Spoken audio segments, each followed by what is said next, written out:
Okay, ladies and gentlemen, let's begin of finishing this. We have the blood search in with the end game and leveling build. Okay, so that is in, and we also are going to link the respective videos because I feel like that's the best for you.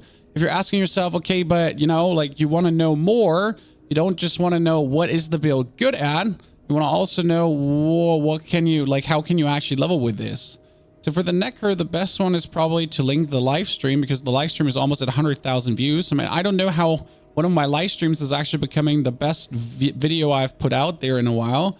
But see, there's the YouTube video in here right now. So that's the YouTube video. That's the Mobalytics link. And then for the end game, we are essentially linking the final video that we had here. That was on our videos. And that was the This Changes Everything. That's the Undying Blood Emperor. And then we get this going on right now. Okay. By the way, if you have any input on how you want to level, how you want to rank things, feel free to give feedback. Or if you feel like one of my builds definitely deserves S tier, please tell me.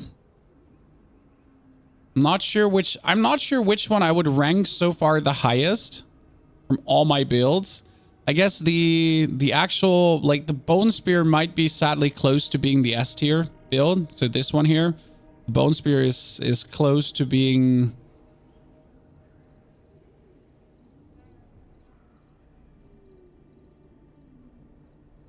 the S tier simply because it just is, you know, it just is the best.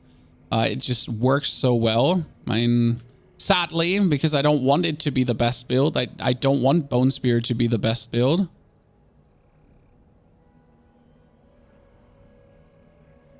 We Bloodlands is missing. The problem with Bloodlands is we made the perfect Bloodlands Lilith killing build. This is bossing, and that is just endgame. Yeah, I think this is better if I do it like this for the Bloodlands build. So Bloodlands is going to be having it's going to get the triple stack here.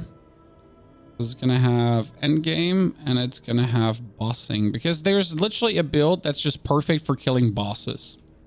You know, this is actually Lilith. This is the perfect Lilith Deletus build that just destroys her. Tharim, thank you for the almost 2 years of support. Happy you joined from PUBG and you're still here. It's very appreciated. Not lie about that. You play Bone Spear, you enjoy it. Honestly, Zero, I don't mind Bone Spear. The Bone Spear build is extremely strong. We have seen it. Like, it does delete content left, right, and center. I mean, we'll show you in between how strong the Bone Spear is. But, like, the other builds are good, too. So, that was what's the latest? What was our latest? I think we can take this picture here, right? Put it in. That would be this one here, because it was here with Bloodlands. See, this is Bloodlands Nightmare Speed Farm, because that's what Bloodlands did, right? We're really good. It was really good on that speed farming topic, if going crazy. So we get the end game Bloodlands build, but that wasn't the Bone God. That was it was Litless Lands, right? Litless Lands was the tanky and massive damage. That was 4.0. Did we have an update after the Litless Lands? That was Sacrilegious Lands, right? Oh yeah, that was Sacrilegious Lands. We have the Mobalytics to that. Sacrilegious Lands, huh? That was a little bit different, ladies and gentlemen. So that is Sacrilegious Lands. In the video straight away too. Then we got the Lilith bossing build because we made the one here, this Bloodlands build, right? Look at this. What it did to poor Lilith. Up. It's just, this build was just made to kill Uber Lilith, right? It was just so stupid how good it was against Uber Lilith. This was this Litless Lands? No, this was Bloodlands Necromancer. See, this was the Bloodlancer. So the problem with the Blood Lancer is it's not good for leveling. It's really bad for leveling. It's okay for overworld, right? It is very good for unique bosses. It is okay for Nightmare 100s. Actually, it's really good for Nightmare 100s. It's really good for Uber Lilith. Actually, it gets a plus for that. And AOZ prediction is currently only 2 because I think it might fall off a little bit when it comes down to essence production in comparison to the others, right? So the others are definitely a bit better when it comes down to the essence production.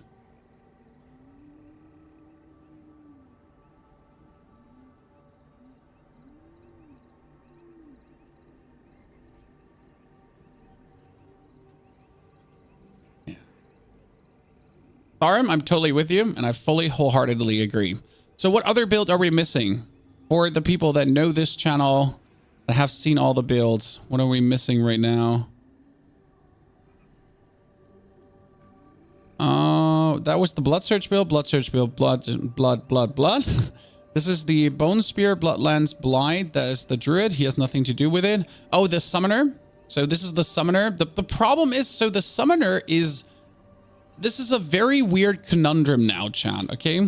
Because let me show you something. The Summoner is in a very intriguing position where it's really good for leveling until a certain point, and then it gets really fucking annoying.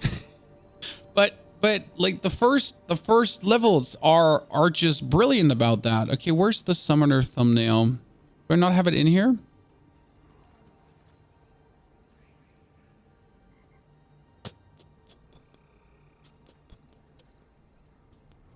Oh, here we go. Summoner Necro.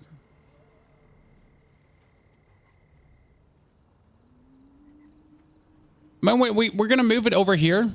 Overflow. We're going to move it over here. And then we could probably link these two lists somehow, correct? Can we do that? Can we link this list to this list? So if you click on something here, you get taken back. I mean, optimally, I would put this on a website, chat, but I still don't have full control over the website that I'm planning to put this stuff on. So that makes it a bit harder for me to get that done, okay? Because we're currently, like, the website was on a different host, and we're kind of to move it over to the other host. So it's going to be working for all of you, and then I'm going to start putting this all on a website too, so you don't have to scrounge around in like freaking Google data cheats, and you're like, what the fuck is this Google data cheat? You know, what's this even supposed to tell me right now? The first levels are only 2 hours of gameplay, though you surely can't wait any value on that. Wrong, Shoddington. Absolutely wrong. Because, first and foremost, it's not the first 2 hours of gameplay. It's not. If someone levels and has fun and plays the game, so we're not talking about just mindlessly leveling, right? So for the average player, leveling is this tempo that I did with this. I mean, right now, what we did, that was 3 hours from... What level did we get after the 3 hours? And that was me not using potions, but we get level 45. And that's completely, that is completely actually very fast leveling space already. Most people still take more hours to get to this point. Most people take a significant time to get themselves in this direction. No? But this is level 45 doing some stupid things in between. We don't use Flicker Step on the latest Blood Search build. We do.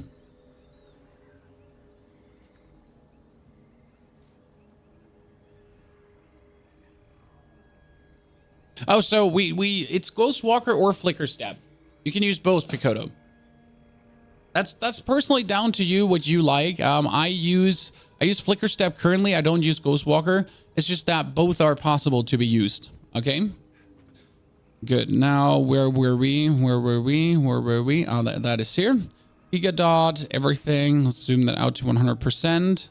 AOZ prediction. AOZ prediction, that's horrible. This is actually getting a minus. Uber Lilith, funnily, this build. So, see, this is what I'm saying about this build. It's very good for clearing 1 to 100. It's okay on overworld content. It's fine on unique bosses, actually. It's very, very fine on unique bosses. For Nightmare 100s, it works. So this build is so weird, right? So you can level with it. The overworld kind of is, it's okay. The unique bosses are insane. You can just destroy them. But if you do Nightmare 100 dungeons, like, I mean, it's possible, but it doesn't feel good. And for the AOZ predictions, obviously just a 1, right? I mean, this kind of makes it like this is such an off-meta D tier build at this point. Like realistically, it lands here in the D tier for Summoner, right? There's no question about this. This is Summoner. What affixes for the amulet on the Giga Dot? For the Giga Dot, you would be looking for total armor, corpse skills, amplify, or fueled by death, something in this direction. And lastly, you could go for movement speed for Ravenous, but I mean, probably Int, honestly, probably Int.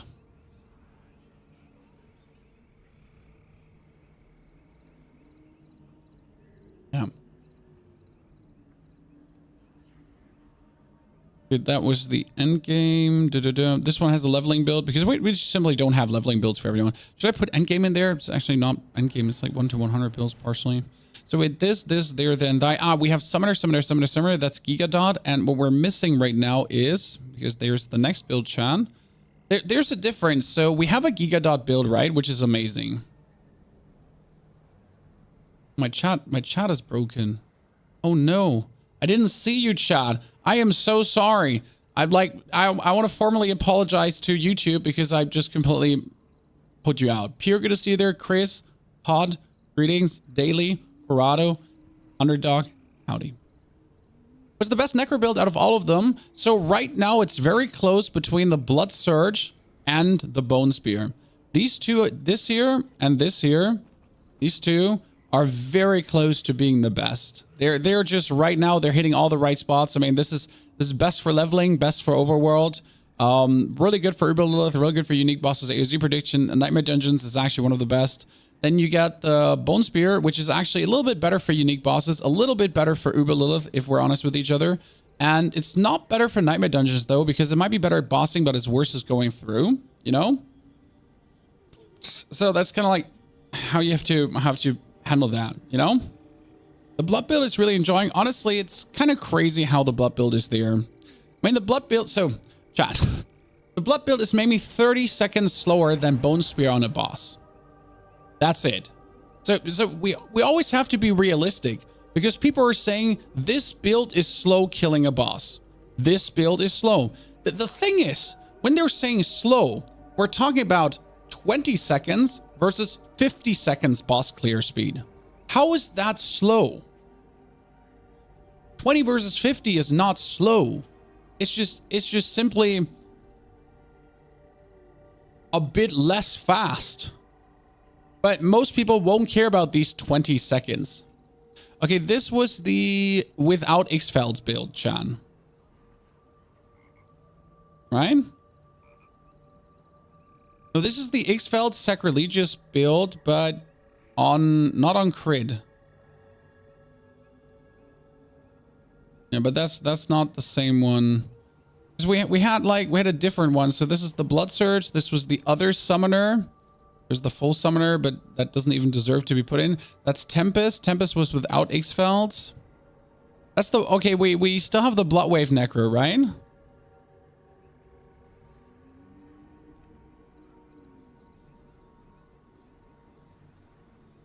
Actually has two different ones in because that is the desecrated damaged one. Yeah, this is the Bloodwave. This is the Poopmancer.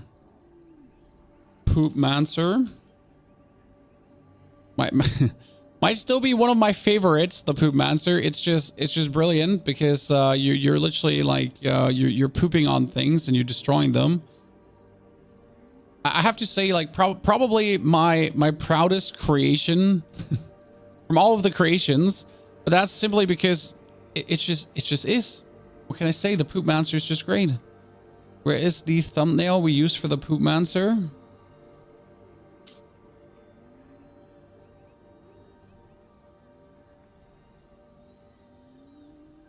Like, you know, when you're wondering, why do I take so long to find pictures?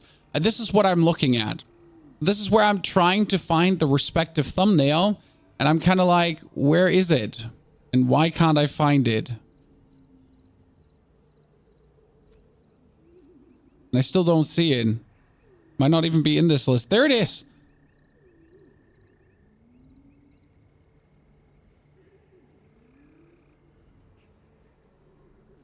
Just switch to X-Fields Black River and dot damage to like 4 Oh, the dot damage is insane for X-Fields and everything. This is desecrated ground. And that is... So this one is for leveling less efficient, that's for sure. For Overworld, it's actually really good. I have to say, I was really impressed at how well the Bloodwave kept up with the overworlding. Unique bosses goes great. Nightmare Dungeons goes a bit less efficient than the others because you just have to be careful. Uber Lilith really well. We just pooped on her, literally. AOZ predictions would be like a double because I think it's just a bit less efficient, you know? Is Shaco better than Visage? I don't know. I don't have Shaco. I would assume Visage would do, Shaco would do good, but the problem is you're missing maximum essence. You're going to be missing physical damage and critical damage. So I truly don't think that Shaco will actually be, if much better. So if Shaco at all is going to be better, it's going to be slightly better. Damage reduction, low roll, darkness skill damage, bone skill damage, damage reduction should have affected. Not good. Continue with the tier list in a second, chat. In between, we're always like trying to find the perfect items for my builds right now. And it's really hard to find perfect items for your builds. But I'm currently looking for perfect pans. The PP Chan. Okay, that is a terrible roll. Drinking too fast. Ooh, I'm good. I'm not dying. I can break that down. Good morning, Mr. Eunice. How are you doing? What about grandfather for the Gigadot? If you look at the Gigadot and you understood how the build works, then you would notice that grandfather makes absolutely no sense, sir. You use numbers instead of X's. No, I like my X's. Leave my X's alone.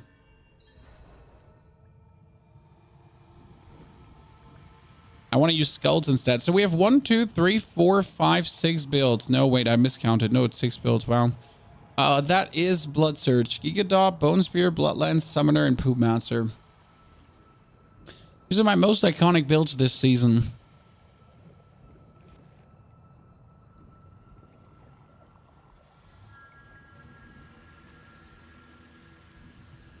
Do we make any? Do we make anything more iconic that I forget about?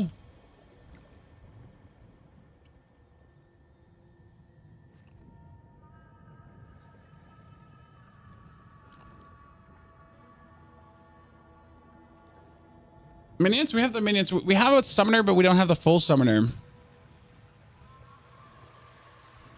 You know?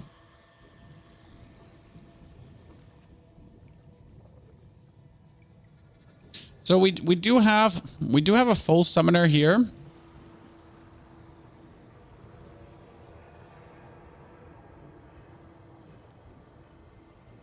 And the full summoner wasn't bad. You can clear tier 100 dungeon here. This full summoner here.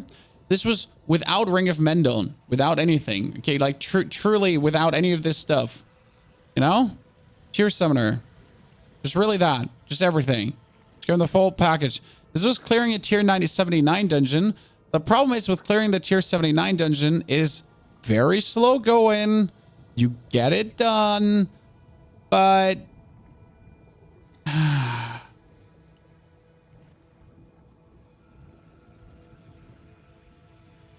it's just not like, yeah, it kind of gets the job done, but it was like never good. It's just literally, it's a 1x on everything. I mean, sure, if you want to, we can put it in the list. That is, you know, that's the pure summoner, and that would probably be the Mendel summoner.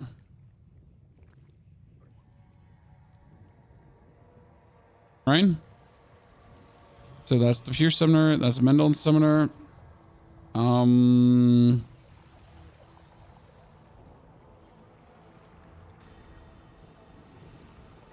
a bad, so it's per se not a bad build. It was just like, yeah.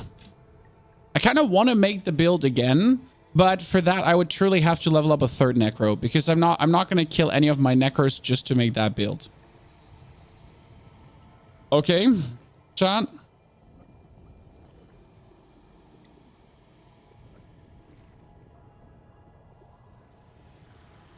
Not going to kill any of my necros just to make that build.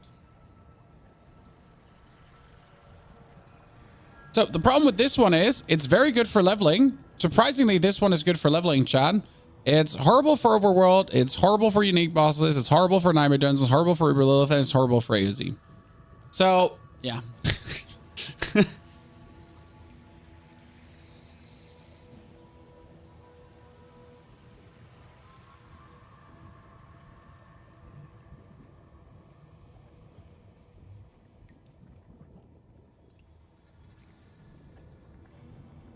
You know?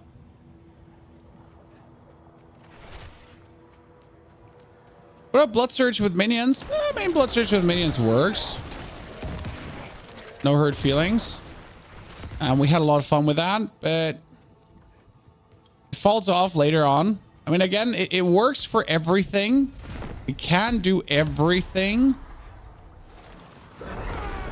Just the items you need to get to really make it work. It's just really... The hassle is not often worth the payout, if that makes sense. Right?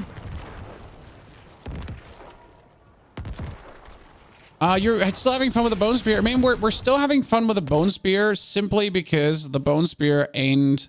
It's just what I have right now. I would have to reskill my Necro, and I haven't had time to reskill again. We want to do a Bone Spirit build, but I don't want to literally change my builds every day, you know? I'm a simple man. Sometimes I also want to play something for a few days. So Surge Summoner, same problematic as here. This is the Blood Surge Summoner. Has the same problematic as...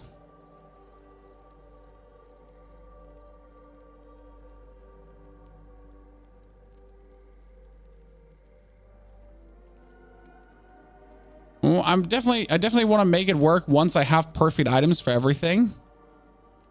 Then I'll just attempt it again. But right now, I'm not sure if I want to bother this season one more time. Because I bothered this season. I had unfortunate gear and it was annoying.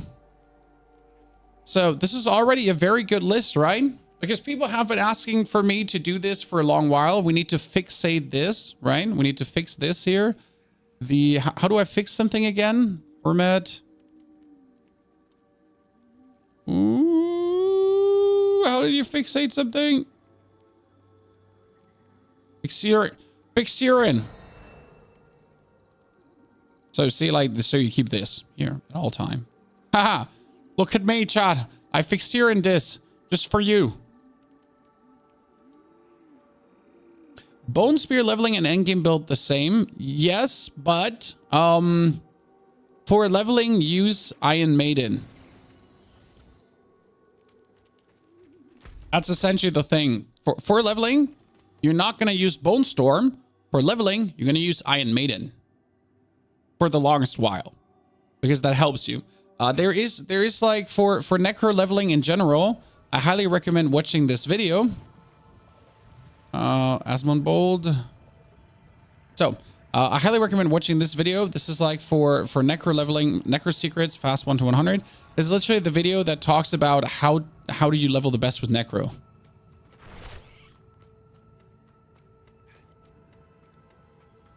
I would add one empty row between the builds to separate them better. God knows, I don't know if I can do that. I need more time. God, no. I can do that, sir. And they're separated good enough.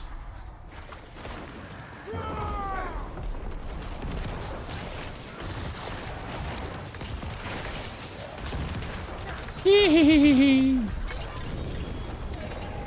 always drops the same shit, guys. I'm still trying to get a perfect ring, you know, and a lot of things. A bloodless screen build would be great. I think there's something there. We have a bloodless screen build.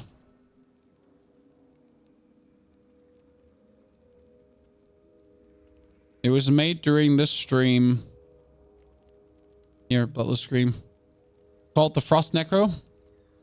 Or the Poop Mancer. It's there. It's not gonna put in here because it's the Desecrate. It's under the here, the Poop Mancer. You call it the Poop Mancer because the Poop Mancer is actually using Black River or Bloodless Scream. It's really nice. It's like the kind of like the same in green. So what you're saying is we need something to separate these. Wouldn't it be just easier to have thicker outlines around? You know, if just make like bigger, thicker outlines here. You know, if I would swap to that and then.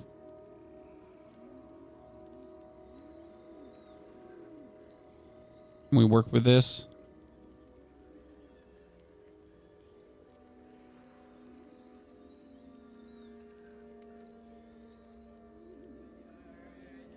Sorry, I don't do Excel for other people often. I only do Excel for myself to really excel to get this done.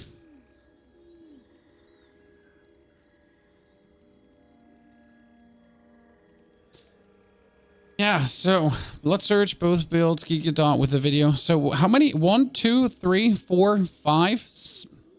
1, 2, 3, 4, 5, 6, 7, 8 different builds that you can play that are all viable to do every content. It's cool, you know?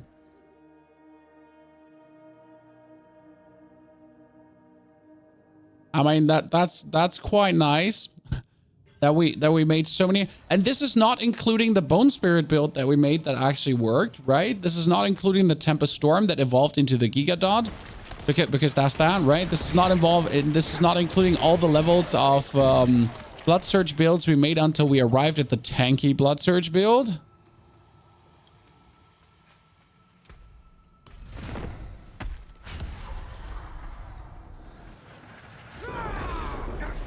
To make the head a sortable, you're asking me to do things on Excel that I don't know what you want from me, sir. But I appreciate you assuming I could just do it.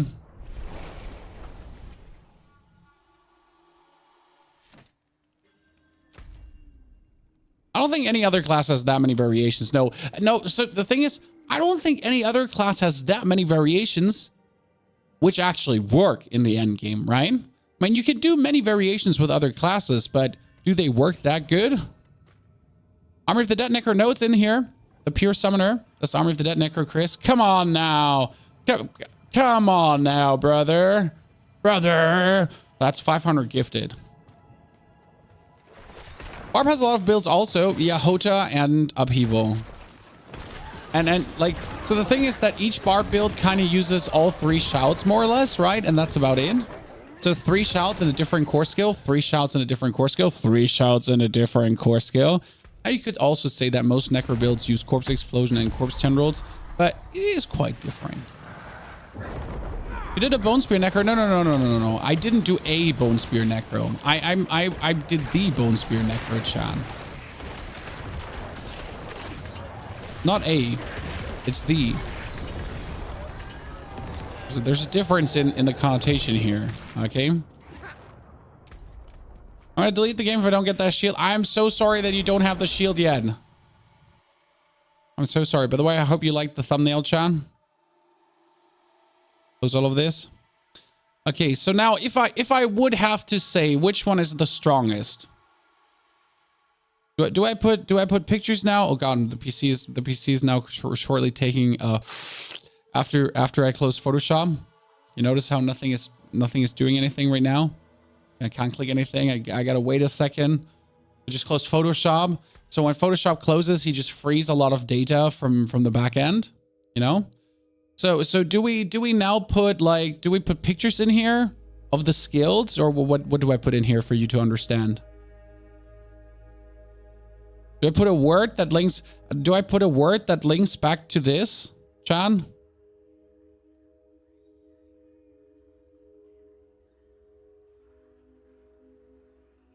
What would you like to have?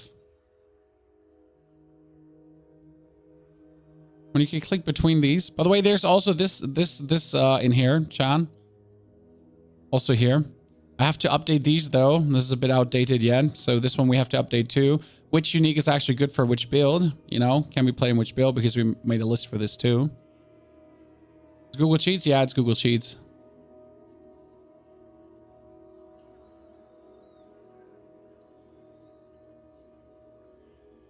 Is the Bone Spear build up later to watch on YouTube?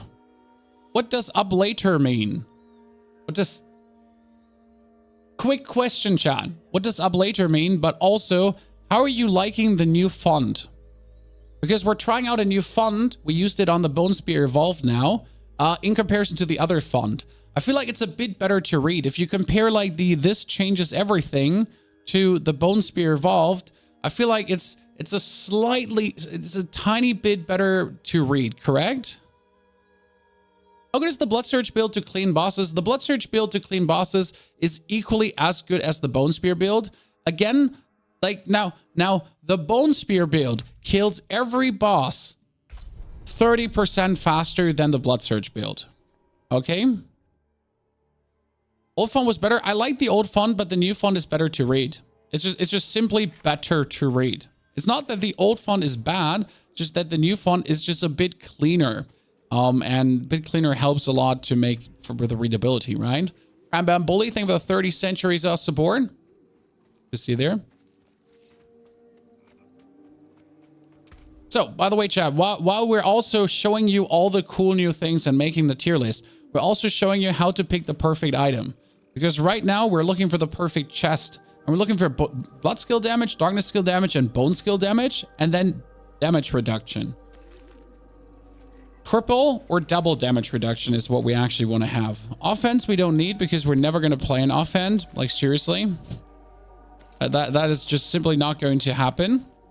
Then pens also. We need damage reduction while injured. No, we don't need that. We need an actual damage reduction. Boots could be nice because I'm looking for an essence cost reduction boots. So boots that say essence cost reduction. But also a high dodge chance doesn't hurt, but a bunch of intelligence / all stats is sometimes good. But this is 26%. I need movement speed, flat stand.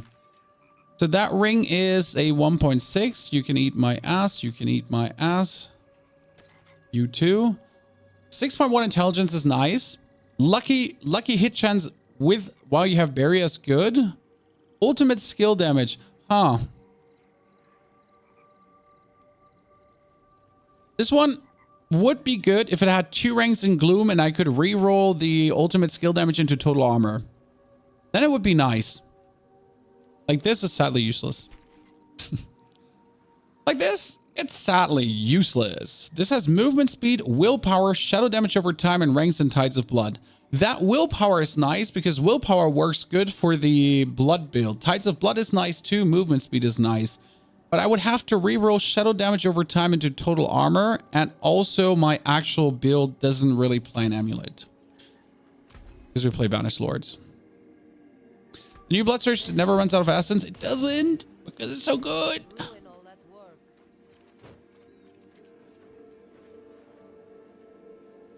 Let me see overflow. Let me correct that mistake, Rooney.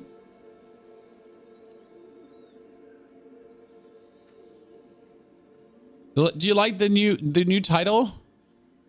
Overflow? I felt like the old title wasn't hitting it, you know? Okay, back to where we were. We had this. So for S tier right now. Like this is looking so tiny. So we got Bone Spear here.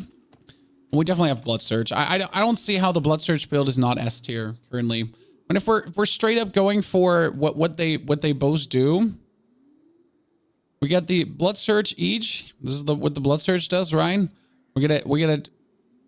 Overworld perfect, Nightmare perfect, Uber Lilith, AOZ, and unique bosses. So all of these are just falling. The only difference is that Bone Spear just does it a wee bit faster, but not to a point faster where it actually matters.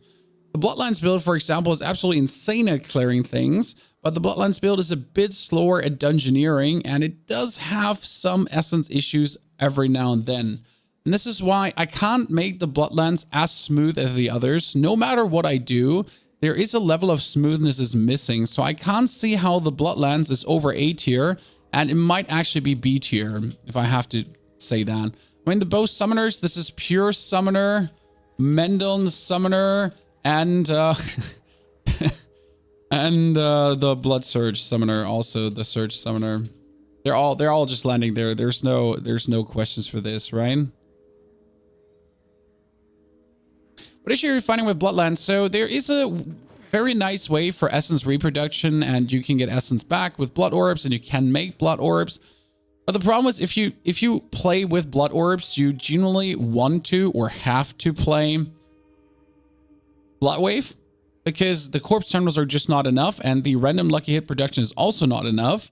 And if you play Blood Wave, you lose a lot of tankability, which makes you slower, way slower in comparison. When you can beat every tier 100 dungeon with a Blood Wave build, but you just have to play way more considerate. Then you could use Sacrilegious to actually make corpses, and then to make more blood orbs, but that only works versus dungeon clearing, and it doesn't work very well versus bosses.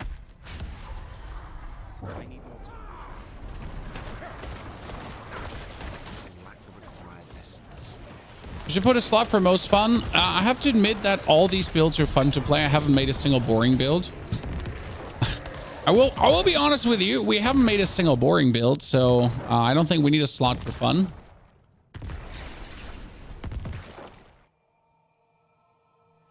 Why is the class called Necromancer if minion builds are not worth it? Well, what else would we call him?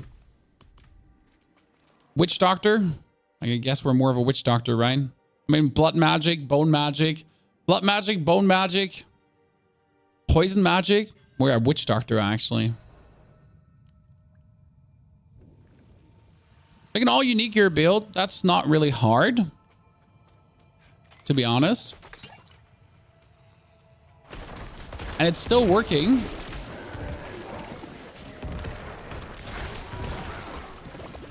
The only problem is amulet, because there is no good amulet to use for an all unique gear build.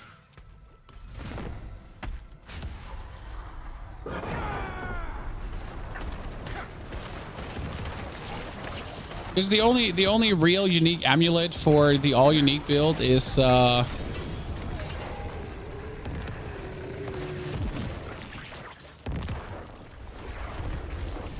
what is called again? Melted Heart of Selig, because Banished Lord's Talisman doesn't do anything for a shadow build. I mean, right now I could easily put on like Hell from Below. I could put on Soulbrand. I could put on Ixfeld's Corroded Signet. So it's all easy.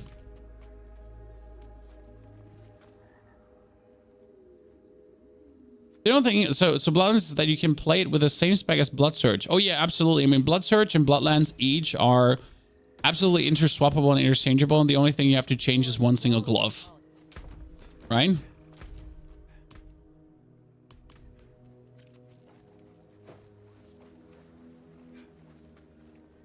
So that's possible.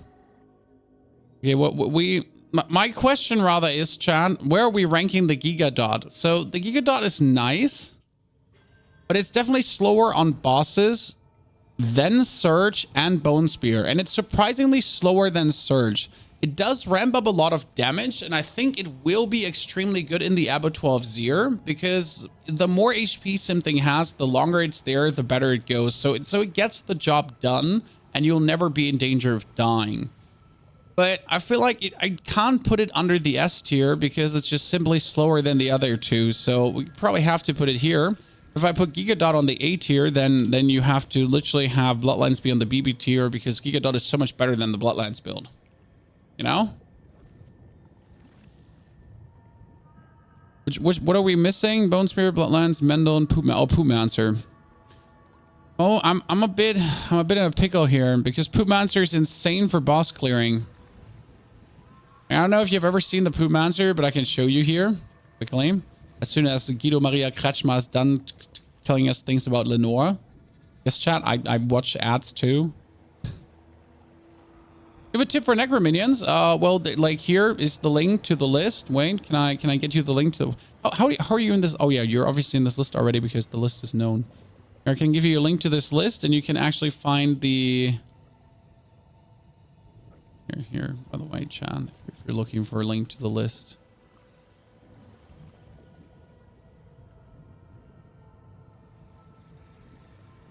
So yeah, this is the Poop Mancer. Where's the Poop Mancer? Did I just close the Poop Mancer? Or no, there it is. So the Poop Mancer is in a very intriguing position where it really, with the poop wave and everything, I mean, like here against Lilith. So this is Lilith spawning, and we poop, like look at the poop wave on her and how much damage you just dealt. So it's so surprisingly efficient that I don't understand why it is so efficient. I was lost of words to kind of figure out, why are you doing so good? Like, see, this is Lilith phase 2 spawning right now, and you're literally just deleting her before she can spawn the fire. But it's like a little bit less efficient than some of the others. So it's very, very good, and it works very, very well. And it's just like pooping along, right? As you can see, like it's crazy.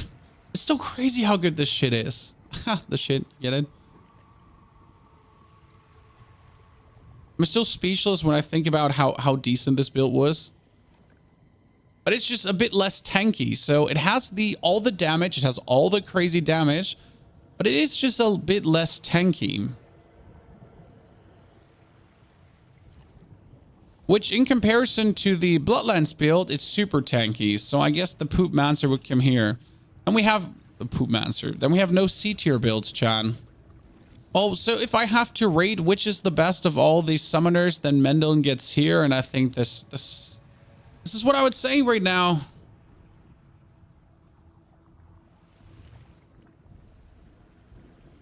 Fine. What's your build is fire? Yep. I mean, if I'm going for fun, like that's the thing. If I'm going after fun, all of these builds are brilliant. Like I've been enjoying every single build. The Poop Mancer build might be one of my favorites simply because you just yell Poonami every time you play Poop. You know? Is there any chance to use the Blood Search build while you find the Essence aspect? Yes, you play Umbral instead. So until you have exposed flesh, you can play Umbral or Mother's Embrace if you have Mother's Embrace.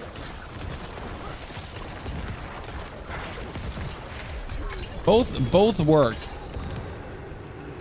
Umbral or Mother's Embrace are each a fantastic aspect alternatively to that. Looks solid, right? I mean, I'm more happy about this list because I think this is the list you need. If you're asking yourself, what do you want to play? What do you really want to put your time into? I mean, right now, if you only can do one build, it would be the Blood Search build, Gigadot, Bone Spear. I wouldn't do the Bloodlands. Oh, so if you do the Blood Search build, the Bloodlands build is kind of included. That's the good thing. It's a 2-in-1 skateboard. Then I wouldn't do the Mendel. You could do the Poop Mancer, but the Poop Mancer is also included in the Gigadot. So that's like the cool thing. So if you choose to play Gigadot, you kind of can play the Poop Mancer extremely easy as well because they have the same Paragon board, right? And then last but not least, the summoners, they're all interlinked to a degree, but, you know. Perfect Mothers is better, Mike. Why would you not use the Ring of Starless Skies? Well, I mean, first and foremost, I don't have the Ring of Starless Skies, and I won't recommend anyone to use something that I don't have. That is an uber unique that I can't expect you to ever get, my friend. Also, I do genuinely believe that Mother's Embrace is better than the Ring of Starless Skies, and let me tell you why Mother's Embrace is better. Again, the Ring of Starless Skies has you spend less essence, okay? Less essence. The little thumbs show how much easier the new font is to read. Yes, I mean, guys, look at the little thumbs, by the way. The little thumbs here. And the new font. Which one can you read? This one you can barely read. This one you can really easy read. Yeah, I have to go back and redo all my fonts now. Oh, that's going to take a while. I hate it. So, again, Starless Skies makes you spend less essence. Okay? And if you spend less essence, that's nice, but you do actually want to spend essence. This is very important. You do want to spend essence. You do not want to spend less. You want to spend essence and you want to get back essence. Because if you get back essence, then you can then you can use all the bone spear skills or all the blood skills and the overpower more efficient. And you can get the 300 essence spend better. And then you can, yeah. There's so many levels on why you want to do that.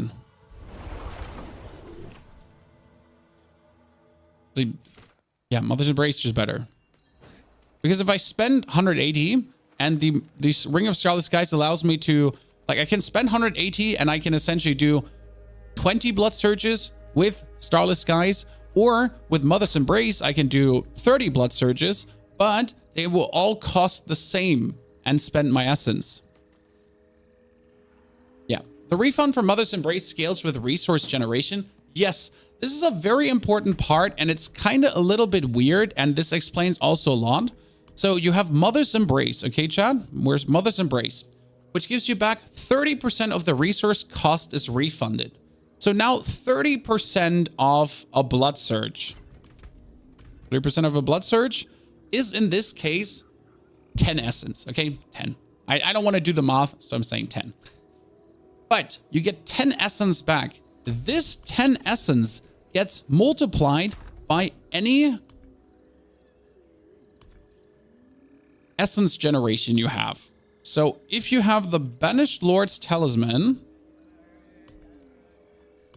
and this one says resource generation 18.5% on a high roll, okay? 18.5%.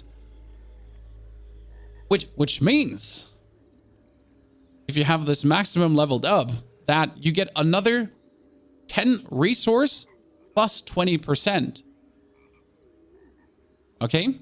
So if you have more resource generation now on your... Where can resource generation go? Let's see quickly. Resource generation, resource... Okay, it can go on your ring. It can go on your boots, I think, right? No, it can go on your ring. Ring, amulet, offhand? Yeah, on offhand. A ring, amulet, offhand. So with ring, amulet, offhand, you could get resource generation, another 30% plus or so. And then whenever you refund essence, it's another plus 30%. Right? So you actually refund even more. Mother's Embrace is not good for bosses. Yeah, but against bosses, you also don't need Mother's Embrace. You know, again, Mother's Embrace is better than Ring of Starless Skies overall, for the said reasons. For bossing, Starless Skies will be better. Exposed Flesh is in general the best. You're just too lazy to switch up specs. Come on now, it goes so fast nowadays. Okay, chat, now let's see if we get a better item. Maximum life, lucky hit chance while barrier. Wow, only a 4.8% out of 10%. Yeah, how about no? Okay, we get 2 more Deathless Visages, guys. This almost max roll bone crit. That's nice. Less physical damage. That's kind of... Oh, max roll on maximum essence. And a good damage reduction plus 22,000 damage. So this is very important that the flat damage is a high roll. Okay. Now this one has a max roll bone crit skill damage. That's nice. Physical damage low roll. That's sad. Essence high roll. That's good. Damage reduction mid roll. And okay, I got 3 visages to choose from right now. And yes, I'm factoring in that the one is 5 times upgraded, guys. I'm looking essentially if it's a low or a high roll when you're comparing like this. Total armor, nice. Total armor, nice, Chad. Poison resistance, life regeneration while not damaged, and ranks in bone prison. Fuck you. Just generally, fuck you. Okay?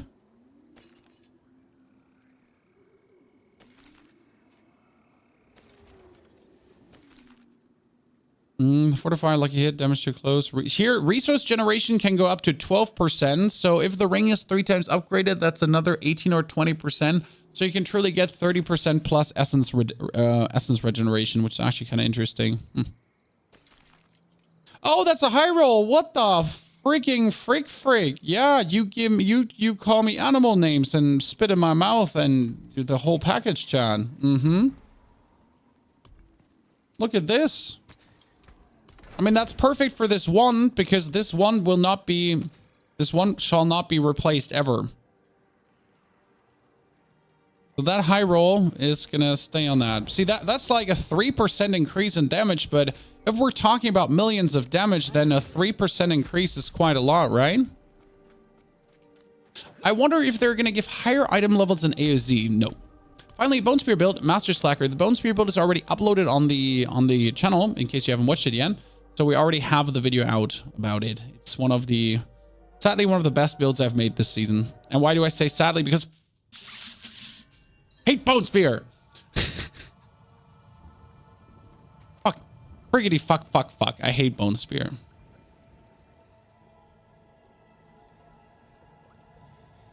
Okay. So we're currently missing Bone Spirit. Bone Spirit is missing. Any other build I'm missing here? Okay, we really have everything. We have Tempest Storm. So we have Litless Wall. We have Litless Spear. We have Gigadot. We have Bloodlands. We have Mendel. We have Poopmancer. We have Pure Summoner. We have Surge Summoner. Nothing like there's even the Poopmancer includes the Black River version and the help for the Bloodless Scream version. Both of these are included.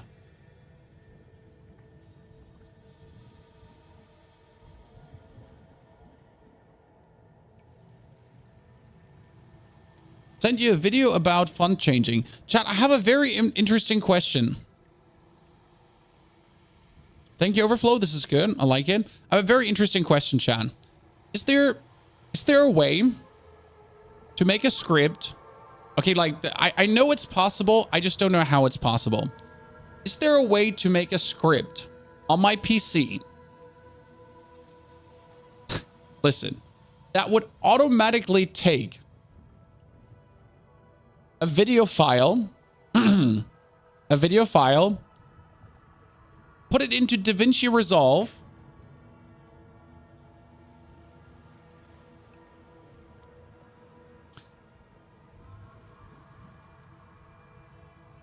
and cut it together in 3-minute parts each, and adding like the parts respectively on top. You know? Could I get a script for that? Could I somehow make an elaborate program that helps me? I've seen someone do something similar, but I don't want to do this handish. I want to find a way to automatize that somehow.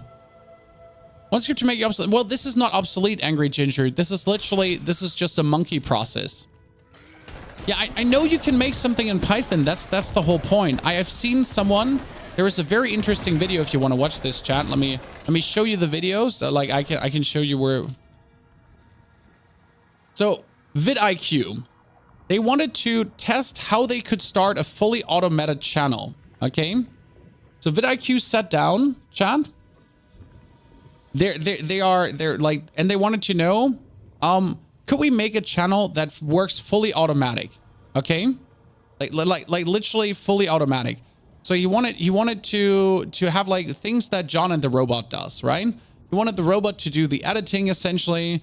He wanted and then he actually went into ChatGPT and Python to kind of make a robot and to literally yoink the things out of the folders, the video clips and the FSX and the animation, and then the script is supposed to take the respective parts that are labeled, throw them into the video program, right?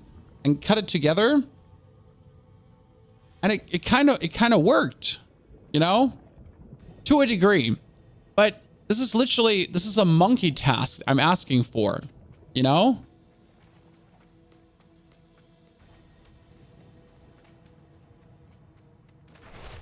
I doubt you would use another streamer's build. It's not about using another streamer's build. I do get inspired by other streamers, Master Slacker.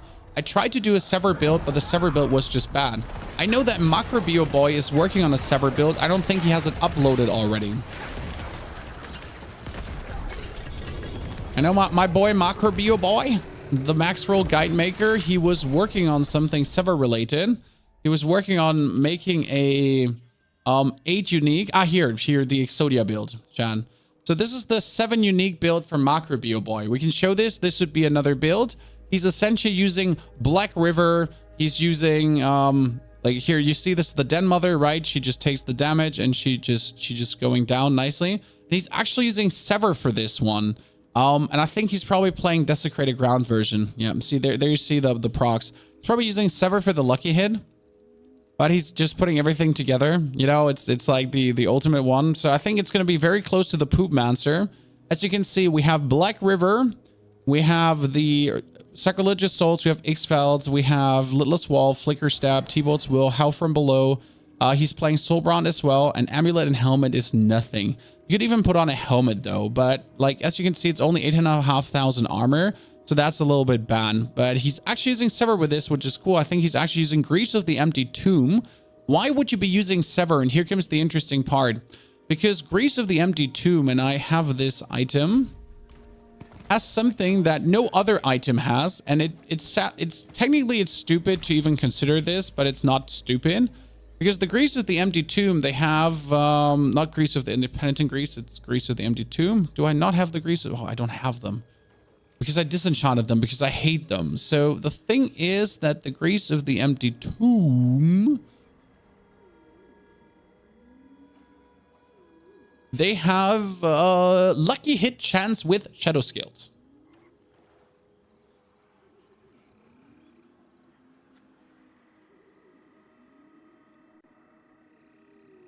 So it's not a bad build, by no means. It's very similar to the Poop Mancer.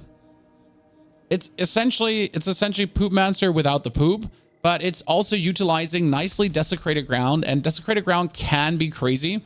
The problem with the Griefs of the Empty Tomb is they have a standard damage variance of 2,000.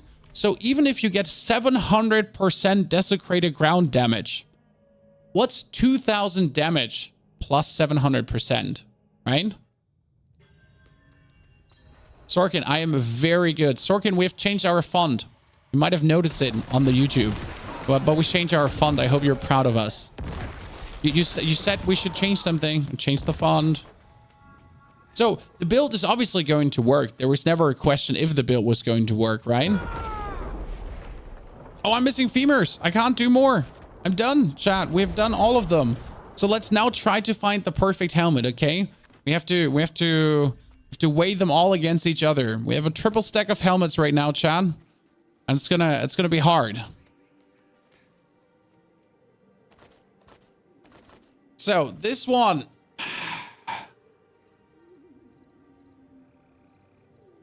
4% more critical strike damage, 1% less physical damage, 5 essence less, more damage reduction, and also more Bone Spear explosion damage.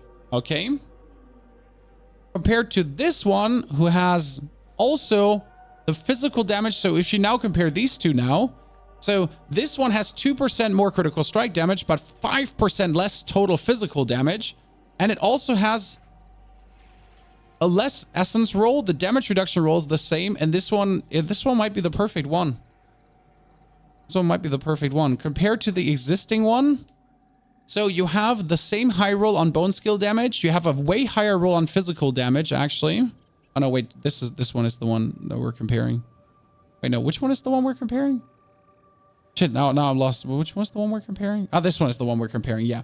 So you have the same bone skill damage roll, roughly. It's you have the higher physical damage roll. You have a higher essence roll. You have a slightly weaker damage reduction roll. Yeah, this one is just better in every way. Julio, we found a better version. Yeah.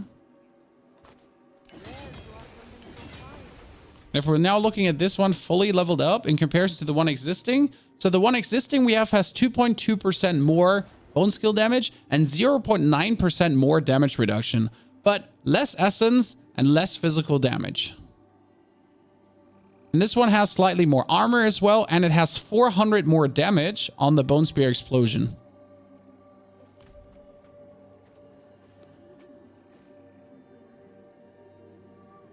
I think there's a website around where you can upload your items, then pick a new item, and it tells you if it's an upgrade or not. I mean, like, you should be able to tell that yourself.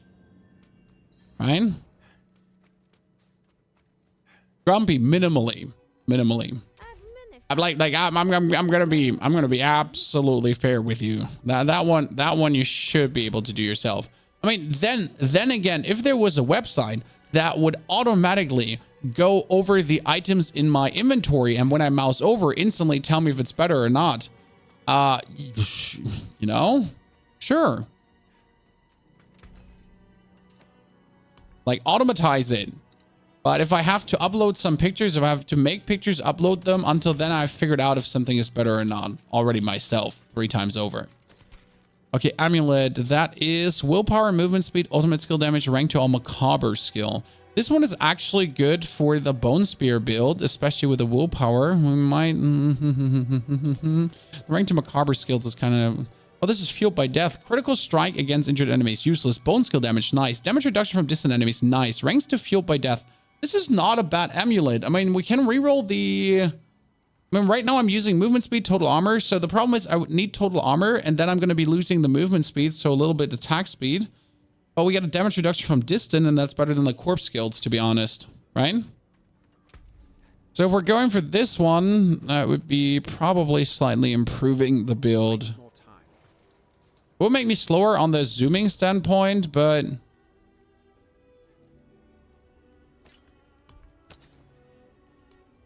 Let's see if I can get...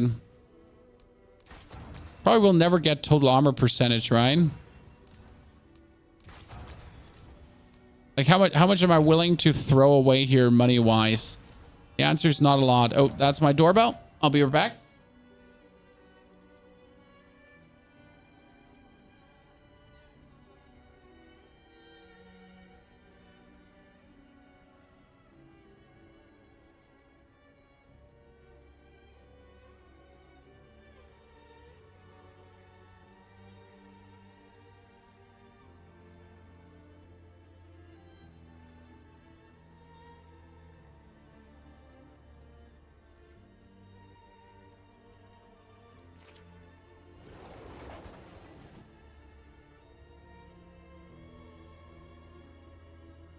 Have you made your Abattoir choices?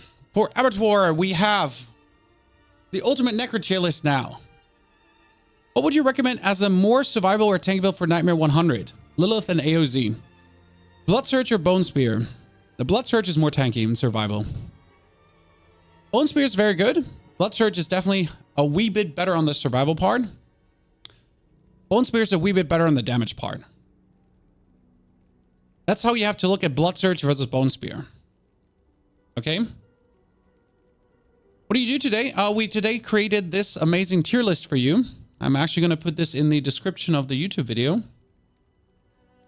You can look it up. And we're probably going to make a YouTube video that wraps everything that we just talked about together too. 10% damage plus. Screw armor. Max damage, chat. It's not a bad amulet, right? 10% damage and 17.5% bone scale damage. That's quite a nice amulet for putting on versus the boss. But if you truly wanted to, if you truly want to be efficient dungeoneering, right? Would it make sense to have a boss damage amulet? Honest question? Question mark, bling, bling, bling. Would it make sense to have a boss killing amulet?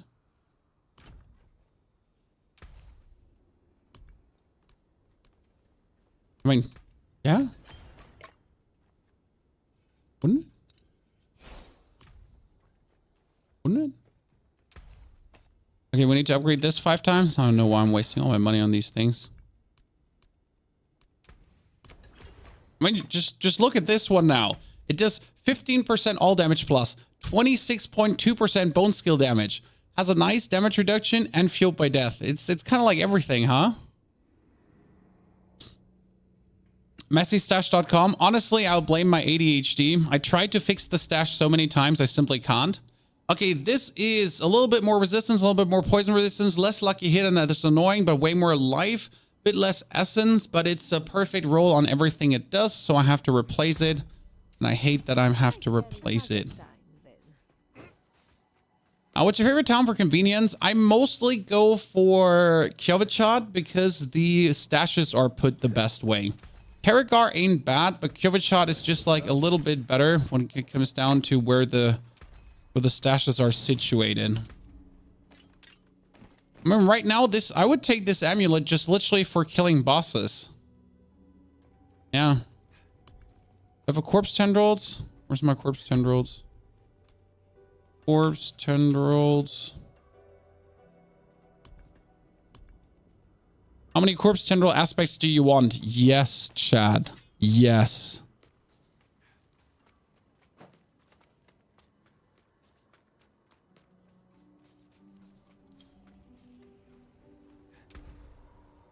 Oh, we're trying. We're trying.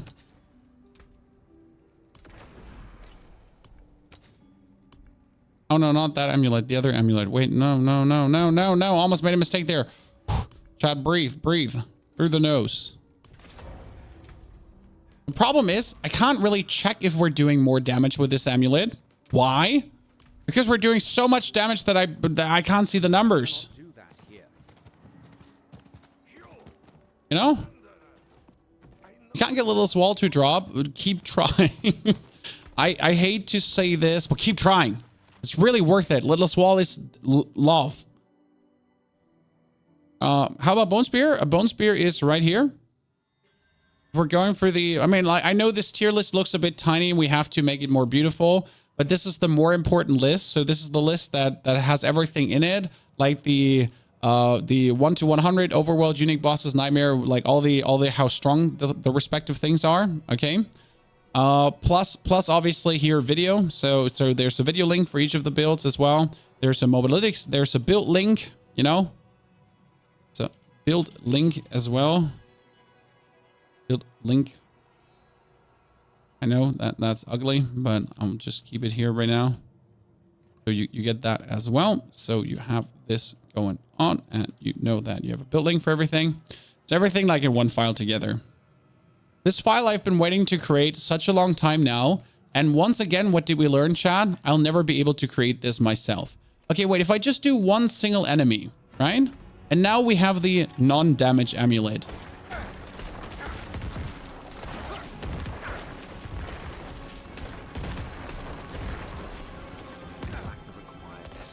Okay, well, let me fill up my essence. I'm not ready yet.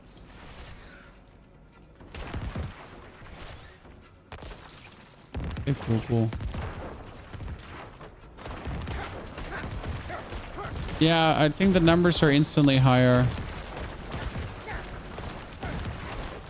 I mean, obviously the numbers are higher, but also like noticeably on average higher. And that makes me happy. Might as well carry these two with me. Let's do a tier 100 dungeon because I just feel like doing a tier 100 dungeon, Chad. By the way, we brought this build up to 17,000 armor, guys. You missed PvP brackets. All those blood builds are useless in PvP, for example. You're wrong. I used the blood search build in PvP and absolutely destroyed everyone. I mean, you just have to get your overpowers and they were crazy. Again, PvP is useless. Why would I rank everything PvP-wise when PvP is the thing that no one has any interest in? I'm sorry. Like, it's not everything is about you. And in this game, nothing is about PvP. So I know PvP players want to be heard. I know PvP players want to matter for some reason. But like in any conversation we're having about Diablo, you don't matter. You're not being factored in. And this, I'm saying that with all the love of my heart. But if you want to be part of the conversation, just stop playing PvP and play the actual game everyone else is playing. It's just literally that. I just like no one has interest in PvP.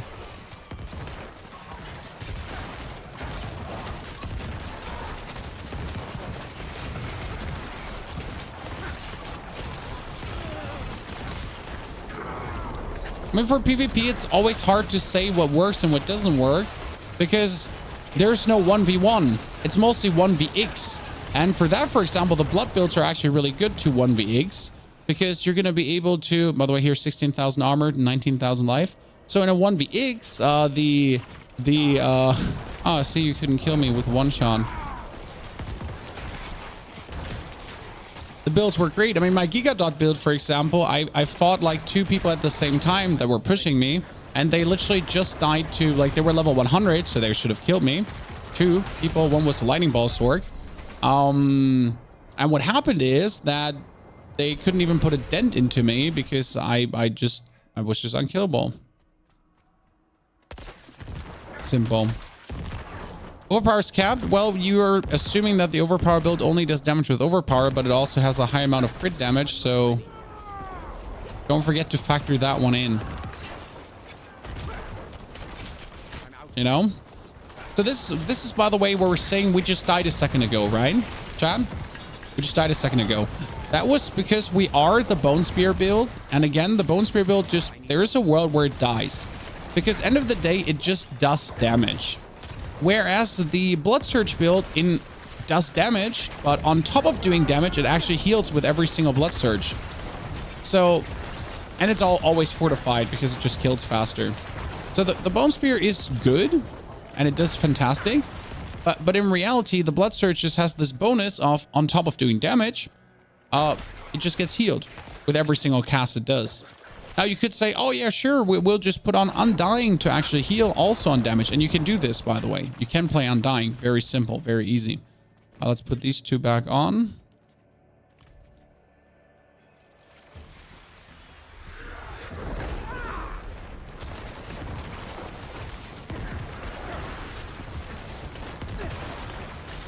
Oh, really? Yeah, the damage is so much higher with this amulet. That's nice. And when we're generally doing more damage because of our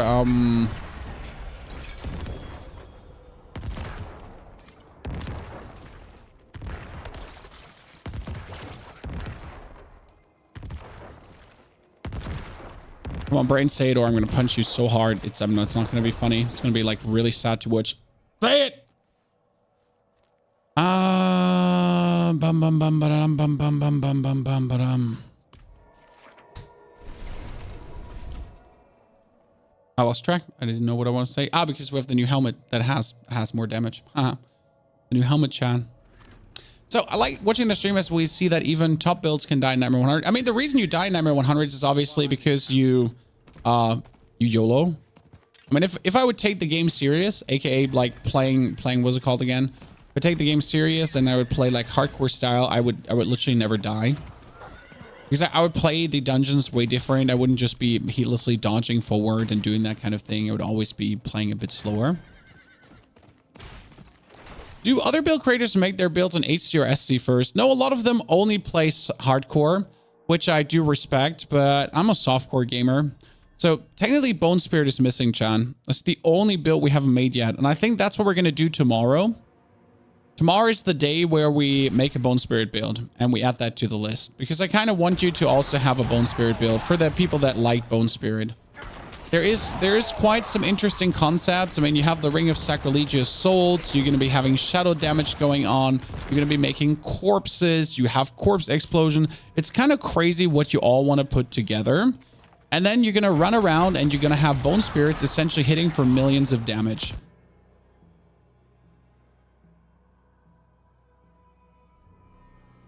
I spec Infinimist yesterday. Infinimist is great. I don't have Infinimist in this list simply because Gigadot is Infinimist, just better. But yeah, we don't really have Infinimist in that list as Infinimist per se because I simply don't play Infinimist. I don't like the playstyle. I think it's squishy, it's weak, it's no fun. Whereas any litless wall version is just better. So yeah, that's where I don't really go for it, right?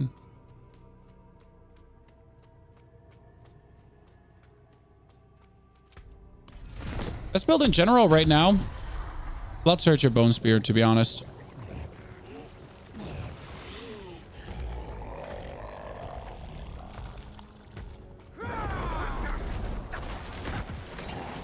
But if I start a new Necro, I would always start with Surge. Oh god, did I just get 2 chest armors? How do you get 2 chest armors? 2. How do you get 2 chest armors and it's 2 times the Blood Artisan's Cuirass? Do you fucking hate me?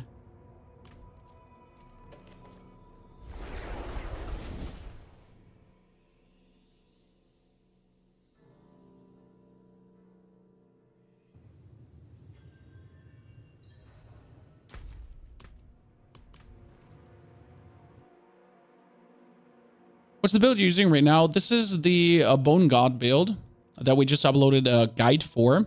It is Bone Spear reimagined, essentially, because I hated that Bone Spear always felt squishy. So I made a Bone Spear build that essentially goes up in total to 12,000 armor base and into 16,000 armor when you do damage. And I did this because I just wanted to have 16,000 armor all the time and be ready for the Abattoir of Zir. Plus, you have 2 items you can swap to then be ready for boss fights and have even more attack damage. And right now with these items, when you're like, you have way more attack power, and then if you activate your other shit, you have even more attack power, right? I noticed some won't have gear stats. I mean, most builds that don't have gear stats, simply the reason is that they're actually, that's another chest armor. If they don't have gear stats, it's because it's a unique item, and well, sometimes I simply set it in the video and forget to add it to the guide, my friend. But you actually always find it in the video, you know, because I kind of show you the real items there. M seems a bit blurry. No? M's the same as always? Maybe I'm just a bit blurry, little friend. But it's a different cam, little friend. I don't know how long you've been gone. You know? I don't know how long you have been gone, partner. Maybe you missed that part where this is a different cam. Okay, new pants. Oh, fuck. I just want new pants. It's not that hard. Okay, for the Bone Spear build, ladies and gentlemen, we still need to compare Blood Artisan Cuirass. I'm currently trying to find the perfect Blood Artisan's Cuirass I have. I have 3 of them, as you can see.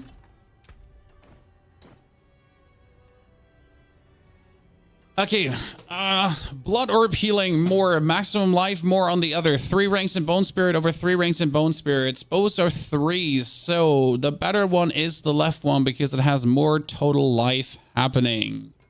So that's the better one, the one that is equipped. Then we have another Blood Artisan's, Blood Artisan's Cuirass, and this one is upgraded, obviously. It has a low roll. It has the max life. It has 3 ranks instead of 4 ranks, so 1 rank less.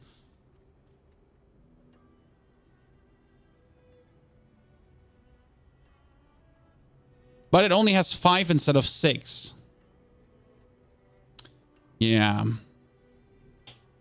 One blood orb less to cast a Bone Spirit, right? I mean, that's a 5er. And a 5er goes over everything. I mean, as good as the 6ers are, the 5er's just king. And there's no question about it, right? Need something for it?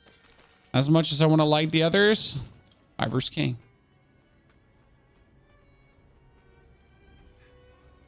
It's sadly not a stream overflow. Sadly not. Maybe we'd do something second game today. I haven't decided yet what the exact plan is currently. Okay, what other materials do I have to blow? Oh, I have more. Oh god. Oh, I can do some Greeks right now for more gear. So right now I'm doing all these bosses just to see if I can find better gear, because we want to find the perfect gear, chat, right? I've really trouble doing level 50 with Blood Search. I'm dying a lot. Could you extend on the build? Maybe not for level 70 plus. Wait, you have problems doing level 50 Nightmare Dungeons with a Blood Search? Or what's your problem, Nifty? Not while I'm in town. So you give me more information, Nifty. Like, what level are you? What level are you trying to do? You know? And then I can tell you why you're struggling. It's often a case of Paragon board, because with level 80, you can do like tier 70s. If you know how to, if you have the gear. But like, for example, you can't do tier 100s before you're a certain level because you're just simply missing the Paragon points. That's like you're just missing the Paragon points. And every level also gives you a bit of raw stats. I mean, for example, with this Blood Search build, I think we can actually check the live stream. We leveled this live, so we can check this live stream. What did we do? We leveled unlimited power. That was this. That was here. What level were we here? Like we leveled this live, so you can actually check all the live streams and see how strong we were at the time. This is us at level 78. At level 78, we were doing mostly overworld content, but we're doing Altars of Penitent. That's me at 86 already. Wow, that was a lot of levels. Didn't do many Nightmare Dungeons around that time. I'm mostly like around the 80s. I don't do many Nightmare Dungeons, if I'm honest with you. Like we're skipping that most of the time because it's just more efficient to do other things, right? We did do some Duriels with the other character. Here, this is now with level 88 doing an 85 Nightmare Dungeon. Yeah. So this is level 88 doing tier 85s essentially. And I think we did, this is a tier 91 with level 90. So yeah, that's what we did. But until honestly level 85, I don't do Nightmare Dungeons. Simply because why? I mean, like below, like there's so much overworld content to do that's more fun and faster and more fun. And Nightmare Dungeons, like they're only efficient when you do them later on because you're essentially saving yourself all the grind earlier. I'm level 50, just doing the campaign. Haven't finished it. I have like 5 Paragon points or something. I don't have the vampiric powers. I'm just looking to finish the campaign. Well, the campaign you should be absolutely able to finish. I mean, if you follow the level build, even without the vampiric powers, you're absolutely just tearing through the campaign. There shouldn't be a single holdup, my friend. I mean, you also, like, don't forget, you should clear the Altars of Lilith. You know, Altars of Lilith. Because Altars of Lilith give you permanent stats.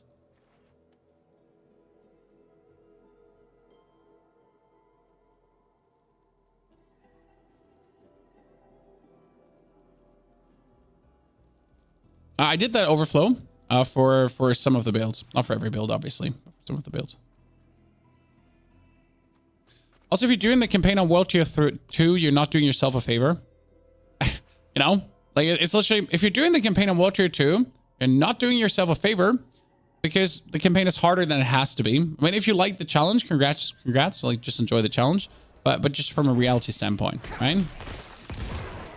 Nightmare levels you up 3 times faster than outdoor content. Well, sure, you can do that. Congratulations. If you just want to spam Nightmare Dungeons Fonte, there's still no fun. Especially when you already can do Hell Tides, where Hell Tides gives a lot of XP, Whispers gives a lot of XP, Blood Harvest gives a lot of XP, as you're actually in need of the vampiric powers and all that kind of stuff. And also you get all the materials for the Uber bosses. Then you can get level 85 and you can essentially just spam Nightmare Dungeons as you already have all the Uber uniques. Because that's like the thing, right? You can so easily get together freaking T-Bald's Will, Flicker Stab, like the Deathless Visage and the Sacrilegious Ring, even though also the Litless Wall. Why would you bother doing Nightmare Dungeons when you're not able to just tear through them left, right, and center? Personal preference, though. Isn't the XP worth it? No, the XP is not worth it. The 20% more XP you get from World Tier 2 is... Oh, God, another doorbell.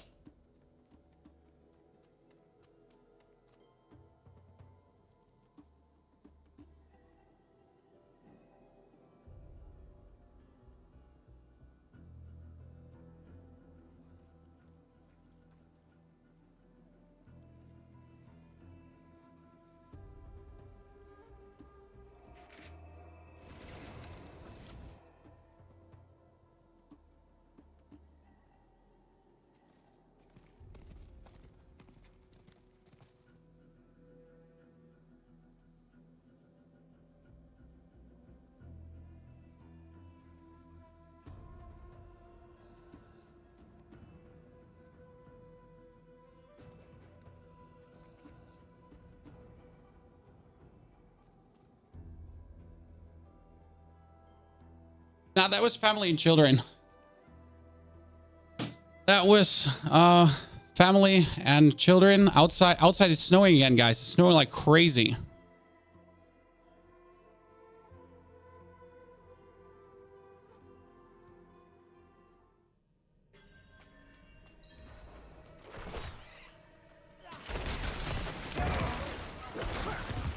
Mr. Fonte, you're trying to make a case on fast leveling, but you're thinking about someone that just wants to get the levels fast. You're not thinking like the casual player that wants to actually enjoy their game and not hate themselves. You know, this is a conundrum. This is the tanky bone spear build. This is the tanky bone spear build. This is the conundrum that a lot of people suffer from, where they're trying to, like, you know, see what's best, but you're like thinking like yourself. You're not thinking like the people that just merely try to enjoy the game. Because these people are just trying to enjoy the game. I was traveling, my train got delayed 1.5 hours, and then all the buses have been canceled. Jeez. I mean, we get the third day of snow now. Third day of snow now, right? And I'm gonna definitely go today sleighing with the children, because we have a lot of like the snow is wet and packed. So if you essentially step on it, it's already making ice. It's crazy. What's fun for you is not fun to the others. Well, that's exactly what I'm saying. What you're suggesting is not fun for the 95%. You always have to think like the 95%, at least as a creator. Because if you think like the 5%, your scope is way too narrow. And I always, when I do anything, I try to think for the 95%. And the 95% is not going to be spamming Domheim tunnels. Never. That's the 5%. We had a new record for most snow in the last 24 hours. That's crazy. And also lovely. Well, I mean, snow is always like... can you explain the need and usage of Blood Mist? Can we replace it? I mean, Blood Mist is a saver in case you're in any kind of danger that you can't escape otherwise, because you will at some point always get into that kind of saver. The question rather is, what do you want to replace Blood Mist through? Also, Blood Mist is a great engager, because Blood Mist allows you to automatically do corpse turn-rolls and makes corpses in general. So it has many uses that's actually nice. The thing is, the only thing to replace it through would be a curse. Curse would be multiple damage, but then you already have to take 3 points out here. You need 3 points here. Then you need another 3 points to actually make the 3 points worth it with amplified damage, right? So yeah, I mean, you don't really have skills. I mean, Necro doesn't have skills. Doesn't have skills. Necro skills are shit. You have cool core skills, right? Then you have these 3 skills where Bone Prison is shit and no one plays it. Then you have these 2 skills where this one is possible in certain builds and this one is just shit in most builds, apart from leveling. Leveling is insane. Then you have 2 skills here where this one is great and this one is used in absolutely off-tier builds. And here you have 3 skills where 2 are fine, but everyone is using 1. What do you want to replace Blood Mist through? What do you want to take? You use a Ring of Starless Skies instead of Exposed Flesh. If you don't have Exposed Flesh, sure, you can use Starless Skies, but be aware that Exposed Flesh is just simply better.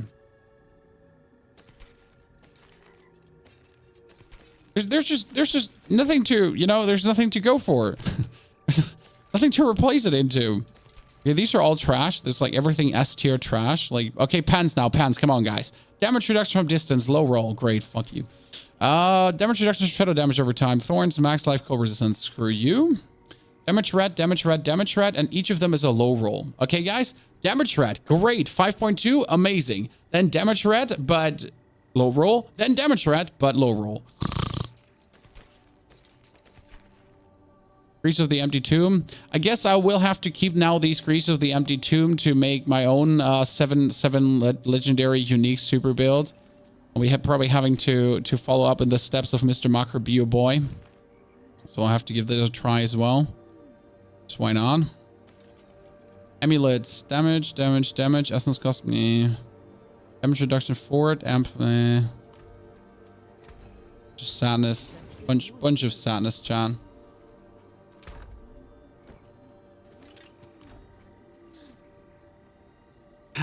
So yeah,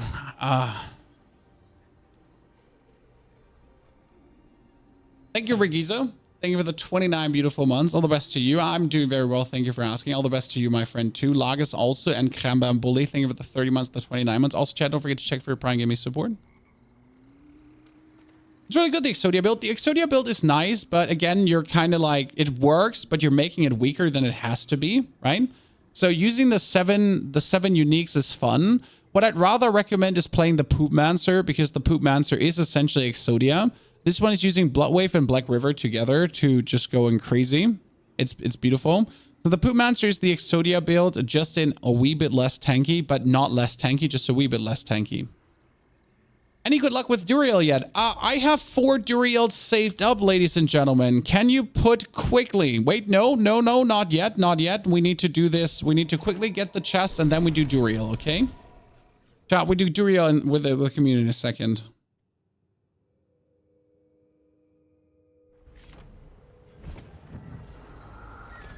So we already have, I have 4 shards of agony.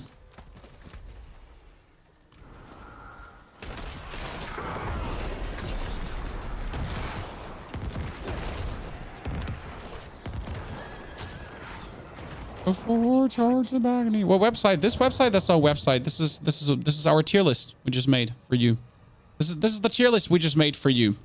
This is our tier list, Chan. This is the tier list of all my builds. Of all the builds that do every single piece of content, of all the builds that are actually fun to play, from S tier to B tier to C tier to D tier. That's the tier list we made today. So you can make an educated decision on what you want to play. It has Bone Spear, it has Blight, it has Infinity Mist, it has Giga Dot, which is better than the Pentadot. I'm just saying. Sorry, screw Pentadot. It has everything.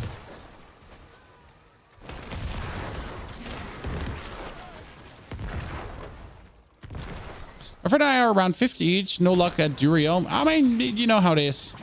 Duriel comes, Duriel goes. Sometimes fun, sometimes sadness. Mostly sadness. You can't find exposed flesh. For exposed flesh, I usually recommend oboe gambling until your penis falls off. That's what I do. So I just throw away all my oboe money every single time to potentially get like even more exposed flesh rolls. I mean, I still haven't seen a perfect one yet. By the way, this is why Blood Surge is better for Overworld than Bloodlands than Bone Spear. As you can see with the Bone Spear, in order to kill things, I actually have to shoot my Bone Spears at people, right? So with a Blood Surge, I would stand here in the middle, press the Blood Surge button one single time, and everyone would die. Every single red dot would die. Because, well, that's how Blood Surge works, right? So that's where it's just simply better at overworlding, because you just don't have to give a goddamn frig who you're hitting, because you're anyways hitting everyone. Your friend got Shaco and grandfather approximately after 50 rounds. Yeah, I mean, you know how it is. There's no fairness in Duriel. He's meant to fuck you. Very, very ungently over multiple times. By the way, chat, can I have a shout out for YouTube? And don't forget actually to like the YouTube stream, chat. It's pushing it. We almost have 150 viewers on YouTube again. Jesus. We're plus 100 viewer average on YouTube, and we are still like new to the whole YouTube streaming. It's quite amazing. By the way, let's buy a bunch of pens right now, because we're still looking for the perfect pens currently. Actually, I'm looking rather for the perfect chest than perfect pens, but I'm also looking for the perfect pens. So there we go. Shout out to you, YouTube, for existing.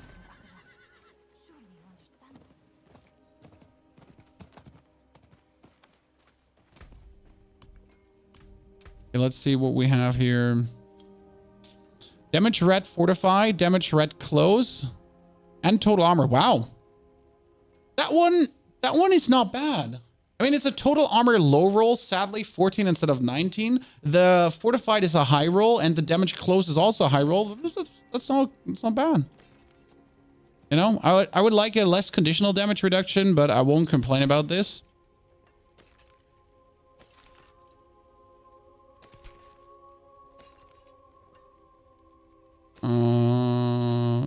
Sadness. Now the item level is getting too low. Total armor low roll again. No, and we're getting to the point where it's sadness. We're just sadness reigns now.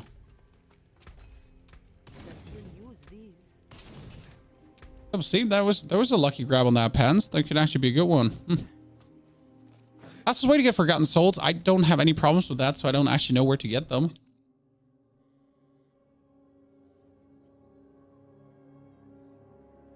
Which gem is better for armor, ruby or sapphire? Well, it depends on what you're doing. For example, I am playing the Litless Wall, and the Litless Wall gives me Barrier paired on life. So if I'm now having more life, I get more Barrier. Correct? So I'm getting like twice as much life, essentially. That's good, isn't it?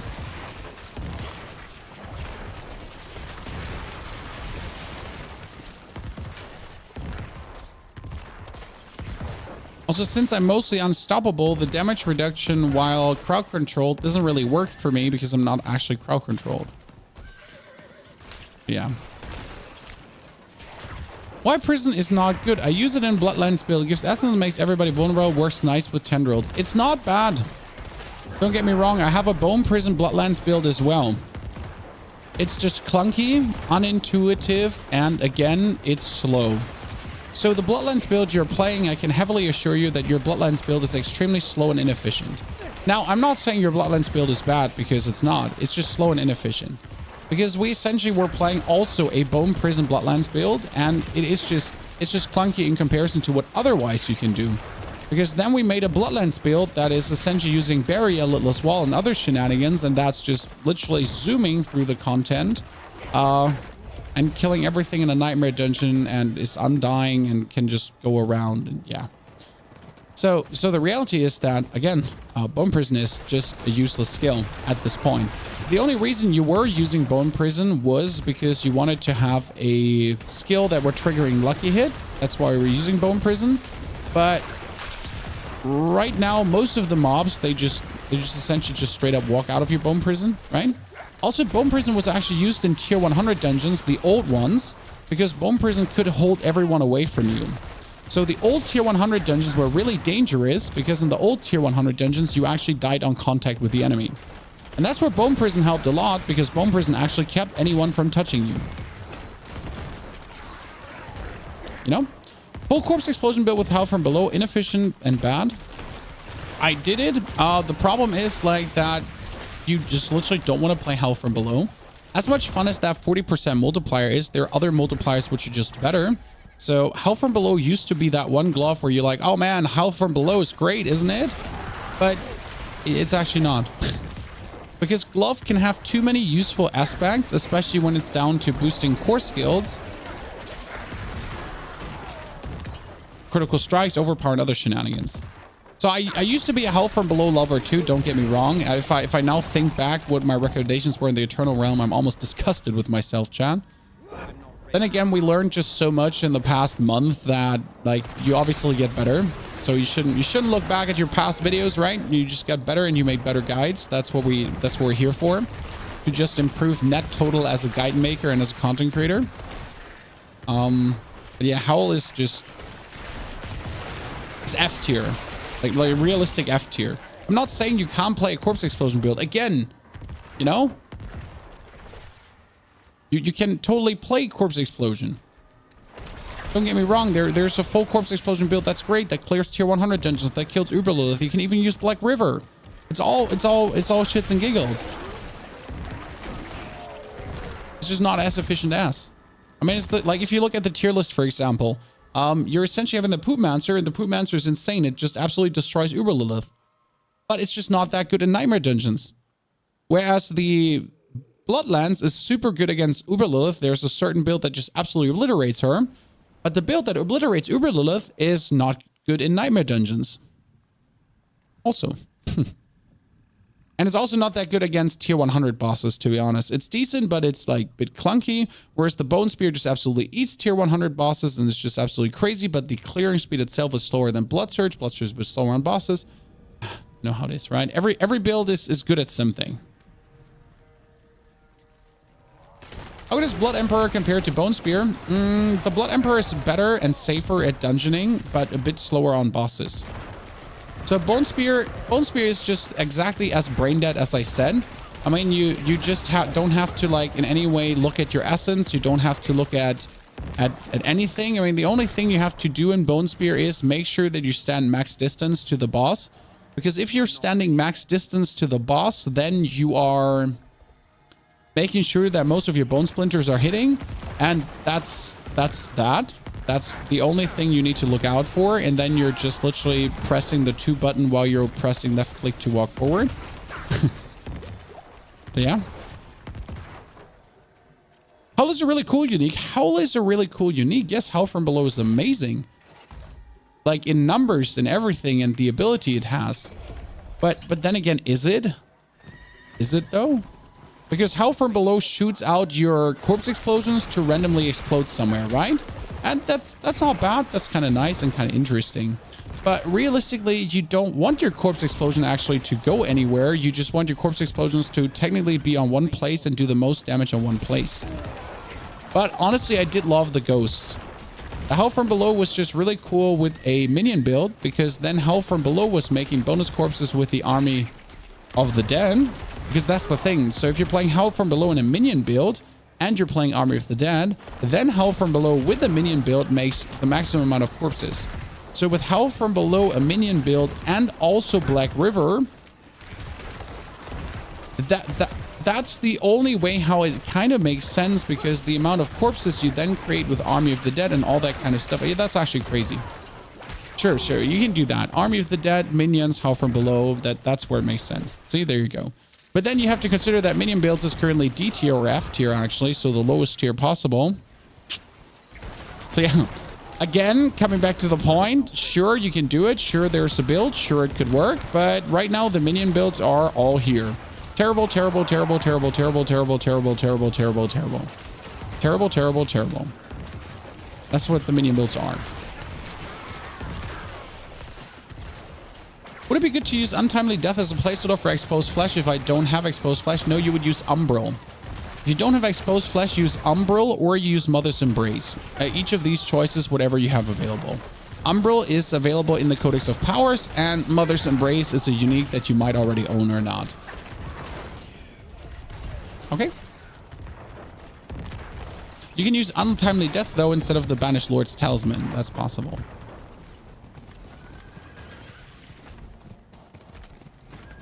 Okay, where's my helltides.com? Avazar. You go back to Gigadot for Abattoir was just unkillable. Yes, Gigadot is definitely from an unkillable state, the most unkillable one. I'm just not sure which one I'll prefer. Like right now I have the Gigadot on account. Like I have 2 Necros, right? We have the Gigadot Necro waiting, and then I just have to decide if I want to go Blood Search or Bone Spear. But for that, we're waiting for one thing, guys. So in case you didn't know this, but tomorrow, ladies and gentlemen, tomorrow is the official Fireside Gathering chat about the new patch coming.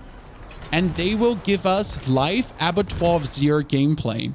So one of their developers will live with their build during the Fireside chat, play through the Abattoir of Zir, and give us a taste of what it means. And I think as soon as we have seen that, I can make adaptations to the build, and I can also tell you which build will be the perfect one. I mean, obviously, if I play myself, it will be even easier. But yeah. What do the amount of X's represent? The more X's, the more efficient it is. The less X's, the less efficient it is. So this is XXX plus. That means it does it exceptionally good. Or this is just triple X, right? So this is very good at Uber Lilith, but Bone Spear is just a wee bit better at Uber Lilith.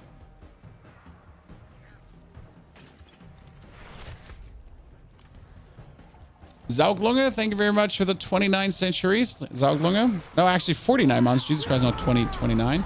Avenge us, find the butcher and slay him that our souls finally rest or something.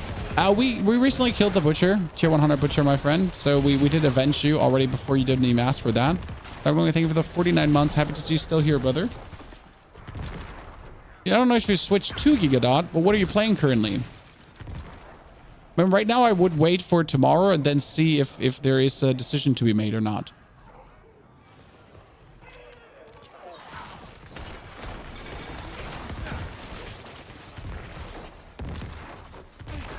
Your minion Poop Monster kills Nightmare 100 Butcher easily in dungeon bosses. Yeah, I mean, I don't doubt that it'll does that, my friend. Minion Poop Monster is great. I mean, my minion build killed Uber Lilith the fastest from all the builds I have. Like, if you have a Mendel minion build, it absolutely destroyed Uber Lilith. Like, in a boom. You trigger the millions of Mendel hits and she just dies. It doesn't mean it was anyways less clunky to play in a dungeon. Comes back to like always feeling clunky to a degree. Sadly. Gatto FP. I don't even know if that roughly even said correctly. So sorry, mate, if I butchered your name. Thank you very much for your brand new Prime subscription. Also, chat, after I'm done here with the Helltide, we got another 10 steel. Then we can do 4 Duriels. We'll be choosing the community to join us for Duriels today. Then we do 4 Duriels and see if we get any cool new items. Because right now the goal is to actually get... So we've been online now for 5 hours, guys. We have been playing the game on and off for these 5 hours. And we've been killing like 20 Varsans or so. And we've been trying to get an upgrade on our pans. And we got 2 candidates that are a bit big maybe. Play the glow around the character until gameplay options and player highlight. You can get a glow for free. You don't even have to pay for it.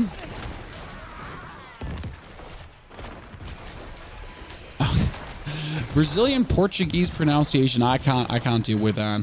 I can't deal with that. I'm sorry. I don't have a Brazilian Portuguese pronunciation ready. I wouldn't even remotely imagine how to.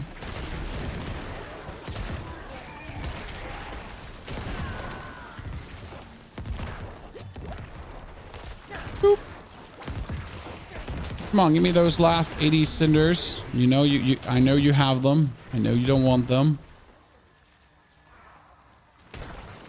What aspect where critical hits, bone regenerations, 4 seconds that I want to use have an issue? Is it Torment? Is it Torment? Torment ain't bad. I mean, Torment can also be used instead of Exposed Flesh, yes, but just Exposed Flesh is better because it does more. I mean, when the lucky hit hits, you just get more straight away. Torment ain't bad though. Torment good. But only if you have 170% roll. Right?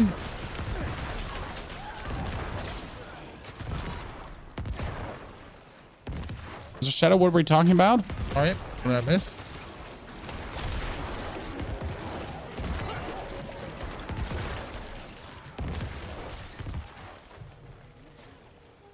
Come on, give me my last shards. I want to look for them. This is what I dislike about Bone Spear. How just stupid simple it is to play. What do you play, Mr. Slushy? Well, Mr. Slushy, I'll be asking you for your Activision ID in a bit, for your Battle.net ID, and then you just post your Battle.net ID, and if you're not slow, then you'll get in. Simple. Gigadot build. Gigadot is beautiful. I actually ruined the Gigadot on my other Necromancer a little bit because I accidentally or unaccidentally were trying out a Melted Heart of Selig build. It just turned out that Melted Heart of Selig is still horrible and only with a certain set of gear could in some way work. But even then, it's inefficient and clunky.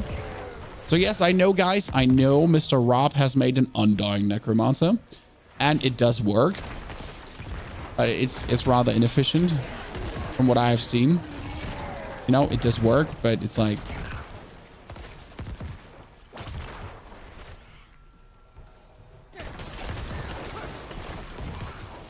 I think I will give new people first the chance, you know?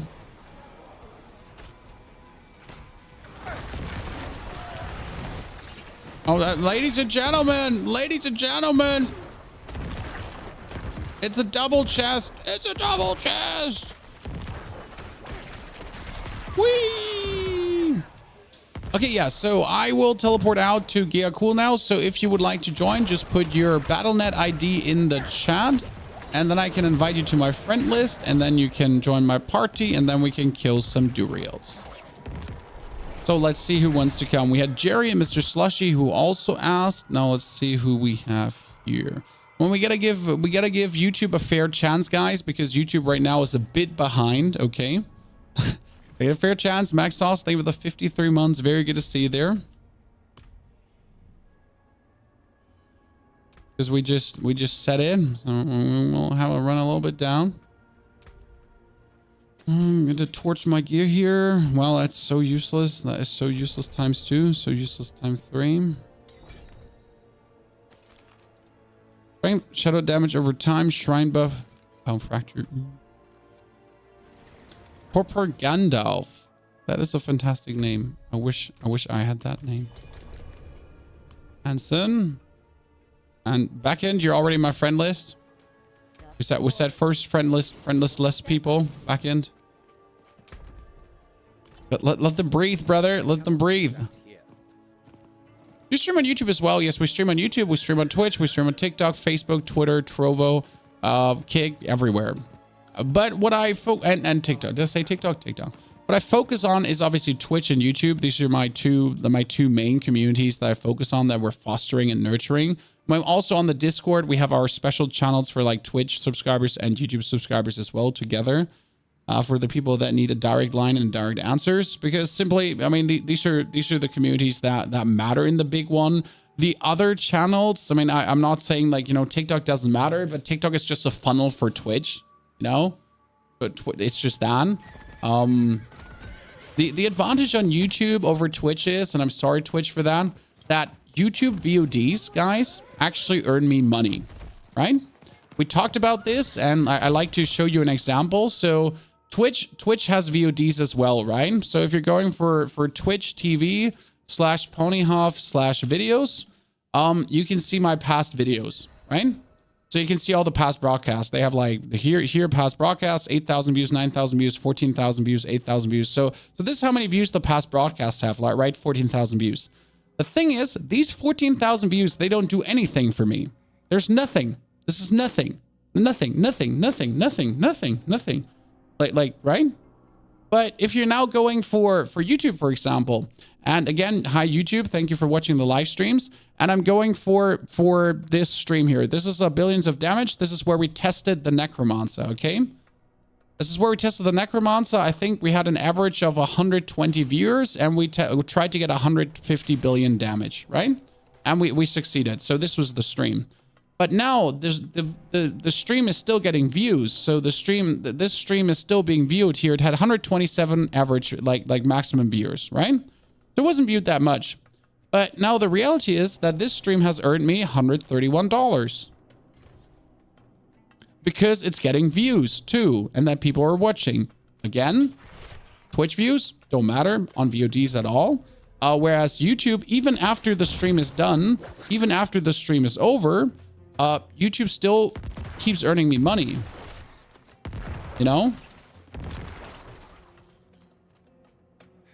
That's why YouTube feels so much better, because if you stream an hour on Twitch and you don't get a single sub, it's always like, oh man, why was it even live for an hour? You know what I mean? That's why you also should run ads anyways, right? To never have this feeling. Now, I know we all hate ads, Chad, but the reality is that ads are currently paying my rent. It's not the subs that are paying my rent, it's the ads that are paying my rent. And that's fantastic because no one of you has to pay for it, right? Come on, one hit him. Do it. Where's the one hit? Oh, why is there, who's missing? I invited everyone. Sorry, I thought we were 4 players. No, this is my apologies. I thought we're full. Oh no. That's all me. Super sorry, Chan.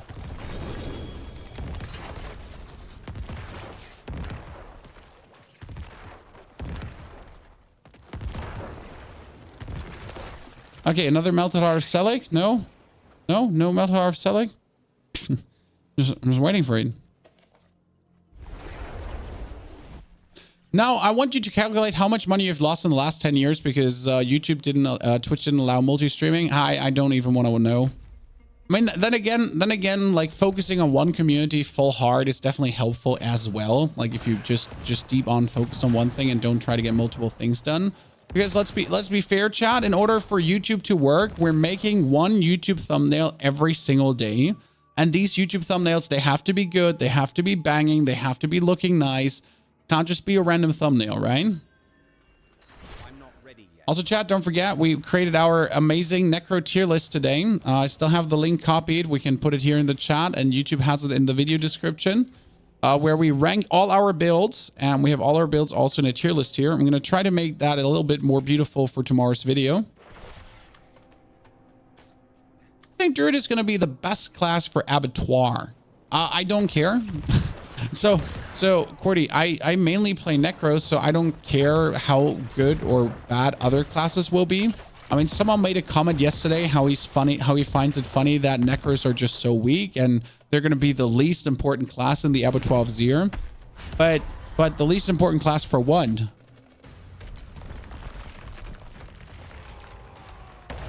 Because there's no leaderboards, there's no nothing. I mean, I'm playing Necro because I'm enjoying Necro, right? I don't care how less efficient I am than a barbarian, and that barbarian can one hit probably all Abattoir of Zir bosses, right? I just care to make the best possible Necro character. I think Druid will be great though. Pulverized Druid should be insane. I mean, Pulverized Druid is already doing crazy damages and can only do more damages. So I don't see how it would not be crazy.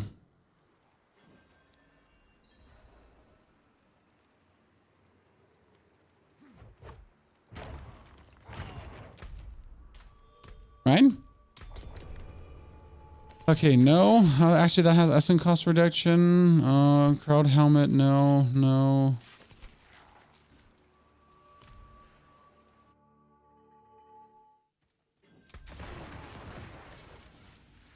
Bloodman skill damage, poison resistant full damage. Bloodman breaches, no. Actually, that's a high roll Bloodman breaches. That's interesting.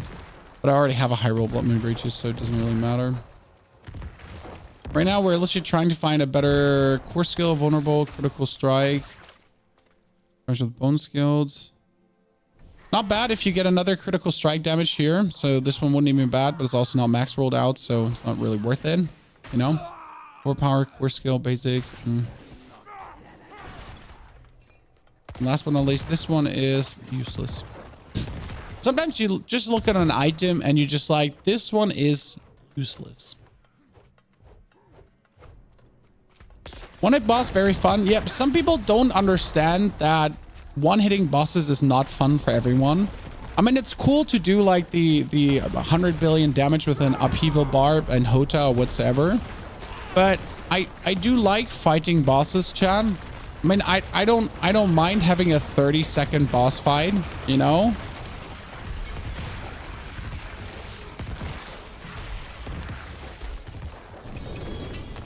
But some people seem to get an aneurysm when they have a 30-second boss fight. They literally start losing brain cells when they have a 30-second boss fight, right? That's okay. Happens to the best of us. T-Bolt's will. Is that better than what I have? Higher damage roll. Lower potion roll. Way lower resource roll. Better damage reduction roll.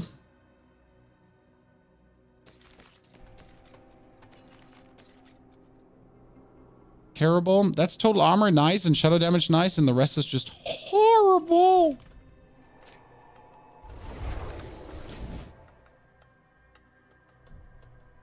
Excellent. Thank you for the brand new Prime subscription. Welcome to the Knights of the Round Stable. Very much appreciated. Thank you for the Prime sub. Not efficient, spending over 30 seconds when you do over 300 runs to get an item. Yeah, but again, the 95% is not doing 300 runs, right? I mean, no one in their right mind is doing 300 Duriel runs. Yes, I called you out, Chad. No one in their right mind.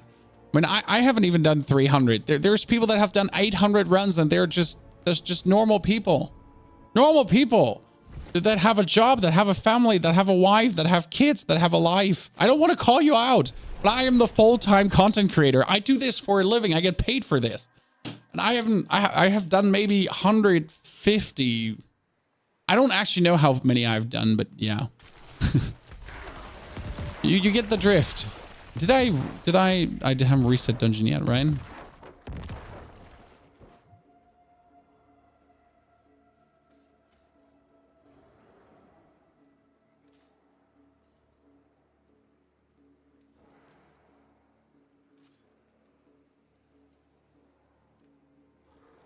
So. Irish Oiler, thank you for the 70 centuries as well. Irish Oiler, welcome back, brother. So I gotta ask the wife, why did she actually pick up the children so early? Children just got picked up so early from kindergarten. It's crazy. I'm confusion. I don't know why they got picked up so early.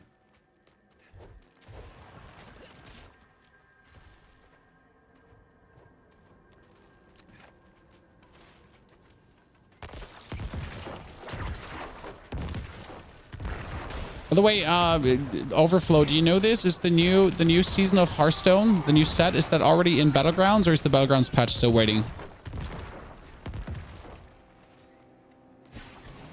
Yeah, sometimes it feels like the average Twitch viewer has done 700 runs and got every Uber unique.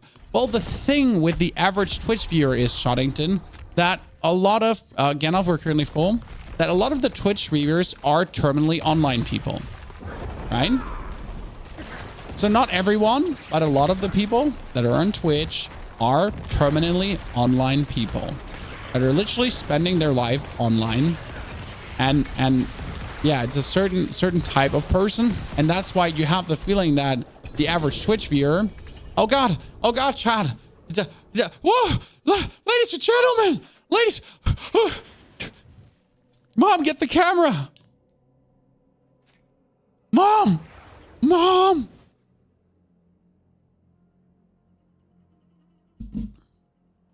I gotta show my wife my grandfather today.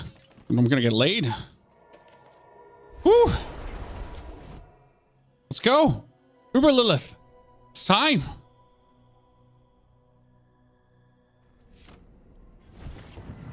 Okay. Screw you, Uriel Yonkin and Rabarba. Thank you for the Uber. Thank you for the grandfather. Aha! I will never wear a different thing again. I take everything back. Grandfather is the best item in the game. Here. Wait, chat. Bone spear.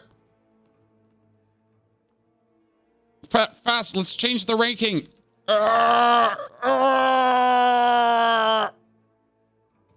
Yep. You get the drift.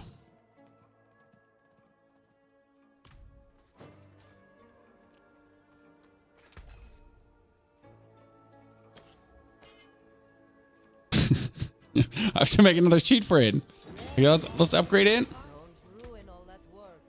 But let's do exactly what I said we will do. Okay, Chad? Let's do exactly what I said I will do. Let's do a dungeon completely normal. And then for the boss fight, we swap over to Grandfather and just see how much clearing speed increases. Right? Now you need to make a Grandfather video. Oh, I will definitely make a Grandfather video because now I have it. Now I can make a video. Now I can talk about how useless the item is. Because that's the thing, right? I'm still saying, like, Grandfather is a net total useless. Net total useless. But since I'm being continuously asked, where can you put the Grandfather in? Now I can actually test it with all of my builds. So now we can test Grandfather with a Blood Search build. Now we can test Grandfather. I can test literally Grandfather with every single build, right? So what do we have? We get another 5,000 life plus. We get a 84% damage until all stats increase. Your critical strike down to 100%. The other properties in the weapon can roll higher than normal. So the very interesting part about this is with the Blood Search build. Okay, guys? So if we're now talking about the Blood Search build here, this is the Blood Search build, guys. It's called the Undying Blood Emperor. So this is the Undying Blood Emperor, Chan. The Undying Blood Emperor is insane. Because it also just absolutely kills Uber Lilith. So we're completely essence free, right? This is Uber Lilith where we're doing like, what were we at? We're doing like already 8 million crits randomly. So like 6, 8, 9 million just overpowers randomly. Now you have to consider that these overpowers we're doing already, these 8, 9 million overpowers, that you can essentially add another 100% multiplicative on top of that, right? The problem right now is that I would lose another 60% Bone Spear Splinter value shenanigans shebangs. But obviously for the dungeon itself, so for pushing through the dungeon, it would make no sense to use Grandfather first. So for pushing through the dungeon, I would always do this and always put on my Total Armor Amulet and Disobedience. So again, this is my 20,000 life, almost 13,000 armor, 17,000 armor play. Now we're going to take a dungeon that has a boss. Old Stone, Sanguine Chapel. Old Stone is... Yeah, Old Stone should be easy. Because Old Stone has a boss. I know World Boss is coming. World Boss is in 18 minutes, 3 minutes. We'll be late for it, but I don't care. Fine. Congrats, you lucky bastard. Honestly, I have the Melted Heart of Selig and the Grandfather now after roughly, I think, 200. Wait, does Old Stone have a boss? So again, like for the actual dungeon, right? You would just go for the tanky build, because why would I choose Grandfather now? If I had Grandfather, I would already be dead. But without Grandfather, I'm actually still alive, right? Again, why choose Grandfather when it's all about just you know, when this is how you do a dungeon? I'm not ready yet. That's why I'm saying net total. What do you need Grandfather for? You essentially just carry it around with you to then use it when you're fighting a boss. I need more time. We also got to test it against Uber Lilith, though. So everyone dies. Oh, that's the Nightmare Dungeon. Belfry Zakara. Fine. Oh, I forget the thingy.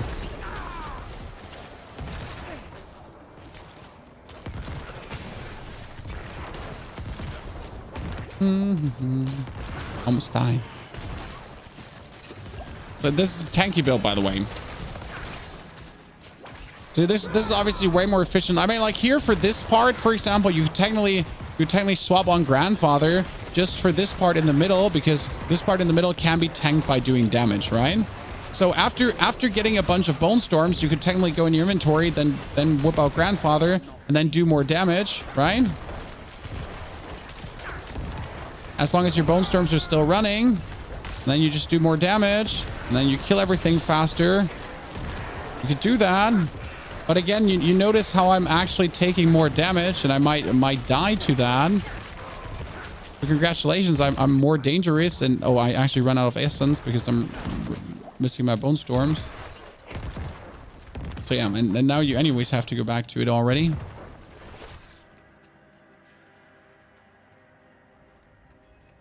Which aspect would you take out for Grandfather? I wouldn't take any aspect out. I mean, Serration, yes, goes out for the boss fight while you're doing Grandfather, but again, I wouldn't play Grandfather. I cannot wholeheartedly ever recommend that.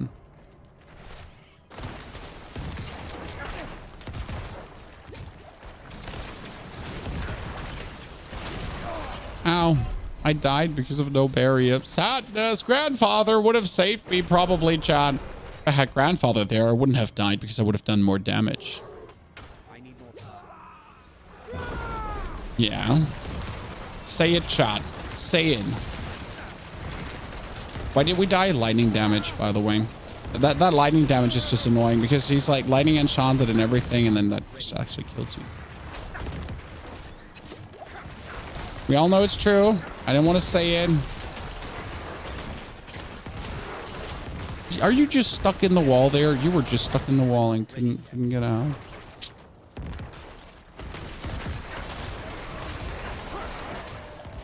Because I wasn't carrying my Grandfather in my backpack, chat. So now, is there a boss in this? There's a Khazar Abomination. Is there a Khazar Abomination? I think there's a Khazar Abomination. I'm not crazy, right?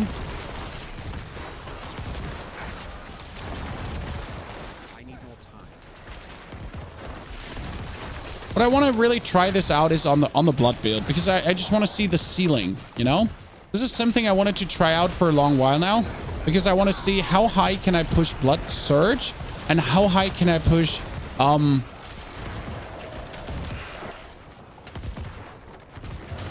Bloodlands. So tomorrow's stream is definitely going to be how high can we go? That's for sure. I wanted to do a bone bone spirit.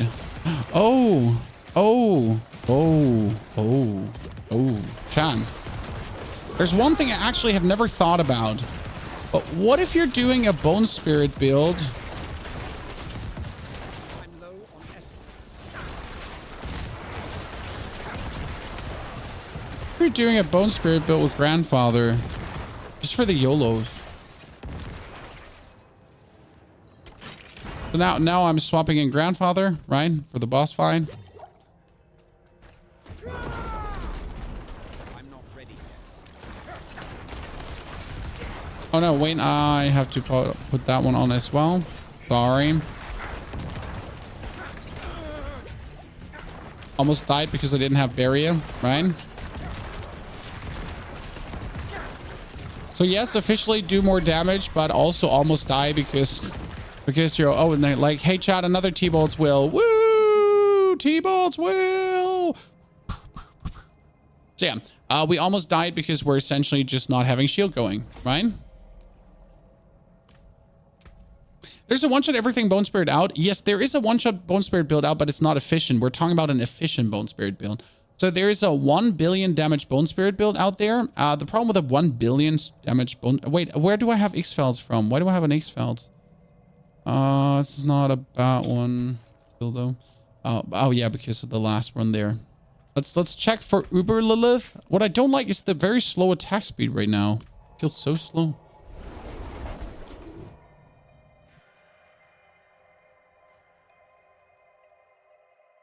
Maybe it makes Sever great again. Sever was so good because of attack speed. So if we're actually playing, why do I not have Ravenous on the whole time? And I'm wondering why everything feels so weird. Because I'm not having Ravenous on, chat. I've been playing with Ravenous without the whole game. Any chance you can do 1 to 100 Sorcerer video? We have a 1 to 100 Sorcerer video from season 1. That still applies to this season, to be honest. But no, I can't. Because I don't play Source right now. I mean, Sorcerer is probably the most boring thing this season for me. Like, I don't even want to think about how boring it is.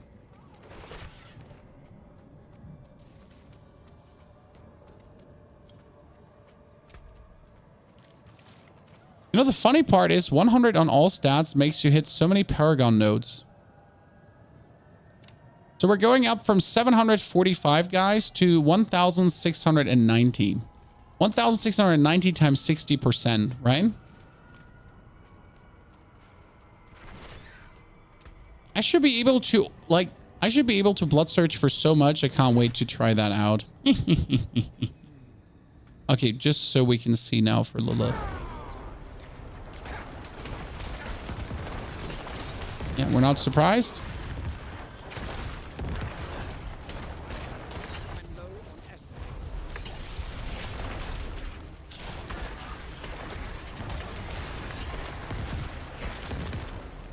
Well, it doesn't take any effort anymore.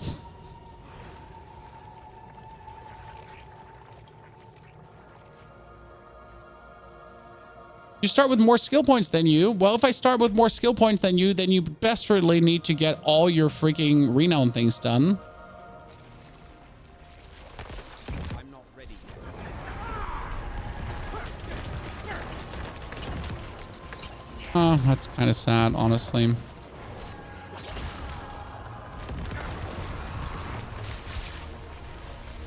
I will definitely have to scale back into the blood search build.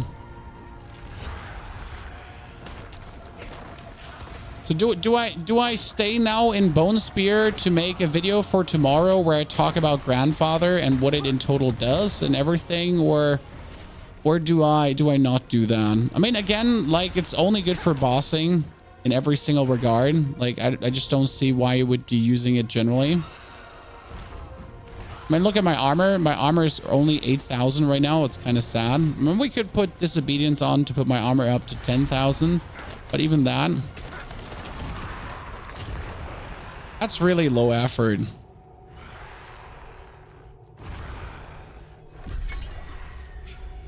What about Blood Moon Breaches instead of T-Bolts? More overpowered damage? Technically, yes, but since we're not playing curses in our builds, it's completely useless because we're not getting the curse bonus, and that's where then T-Bolts is better. Wonder what Grandfather looks with the Undying Blood Emperor. Well, if you're looking at, we have today the 29th. Tomorrow's 30th. Then we have 1st, 2nd, 3rd, 4th. So we have another 6 days, another 6 builds, another 6 things to look out for. You know?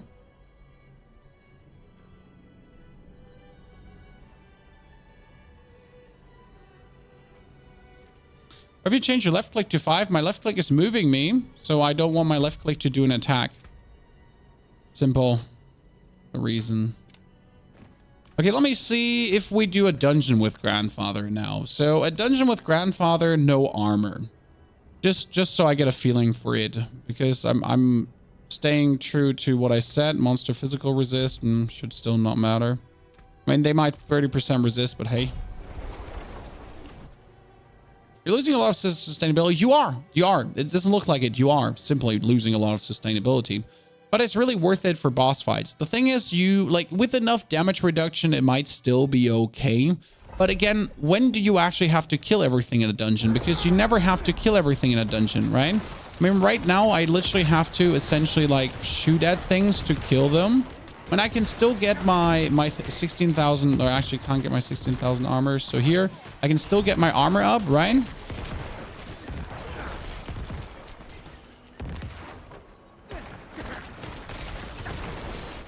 There I took damage. So, I mean, since I'm playing Flicker Stab, I can essentially make sure that my armor still stays up.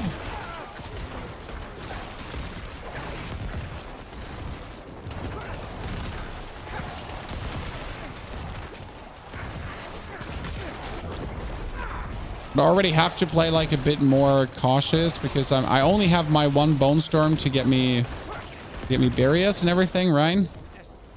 I'm out of essence because I'm missing my Bone Storms to restore essence for me. That's a problem. That's a different problem, right? If I'm running out of essence, because I shouldn't run out of essence, which happens. Ow. Because I'm missing a source of vulnerable. So why do I run out of essence? That's actually simple. Because before, with my wand, I have the splintering aspect. And the splintering aspect essentially makes everyone vulnerable. And when people are vulnerable, I have a chance to restore essence, right?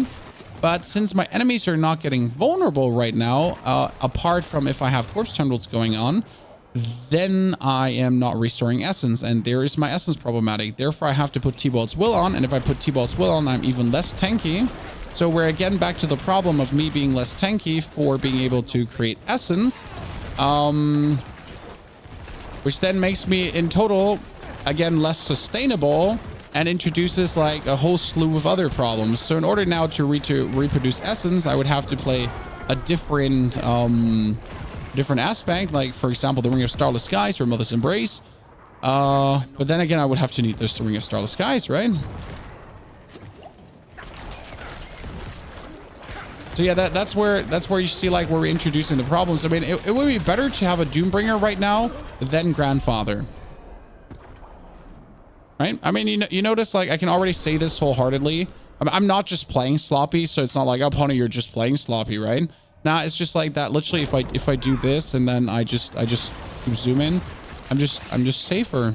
I'm just, you know. I don't do that much less damage. And again, I can just carelessly go through the dungeon. And that's something that shall just not simply be underestimated. The careless part where it can just, you know, I just move into minions and still do enough damage to kill everything.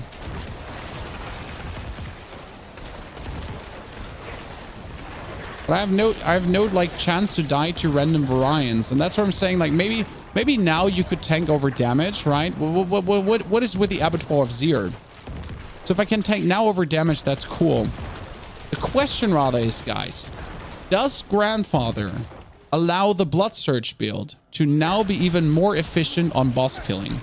Because if that happens, then we're crazy. Then the Blood Surge build just beat out, yeah.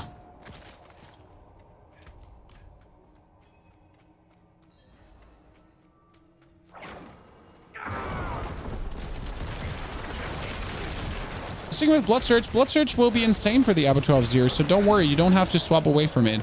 I mean, again, you might be taking a bit longer on bosses than Bone Spear, but it's not that you can't do bosses, right? Because you can absolutely do bosses. And don't forget that we're also getting the more damage glyph, and the more damage glyph is exponentially well going to work also with overpower.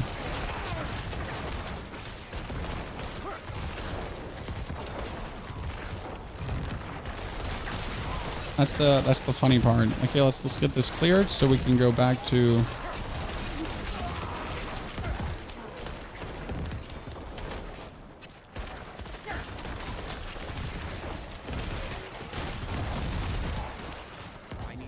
Interestingly enough, for Grandfather, for example, the Ring of Sacrilegious Souls is bad. You know why? Because right now, Grandfather gives us the maximum crit damage ceiling, right? And the Ring of Sacrilegious Soul gives us chance to restore essence. But when you're putting off, see, I don't die here right now because I can't die. I'm unkillable. I would have died with Grandfather. So with the Ring of Sacrilegious Souls, I'm at the point where I can just simply say, with Edgemaster, I would be doing more damage in total.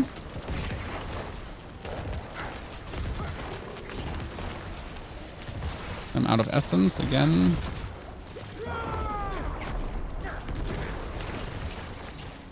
The damage is so much higher. Sure. There's no questions asked. Grandfather's great. Honestly, I like it. It's cool, but it is exactly like, yeah, my prediction was correct. I don't need it.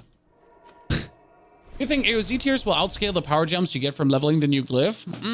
So that's going to be a harsh one. We have to consider what we're playing. So we have a Giga Dot build, which can already do 50 million damage. So the more health someone has, the more damage it will do. So the Giga Dot will just scale like absolutely insane, where the same goes with the Blood Surge and the Bone Spear. The thing right now is that you shouldn't forget, like, we cannot fathom how much more it really will be. Because one thing where you put it in Necro is here. So with Necro, the Tears of Blood goes in here.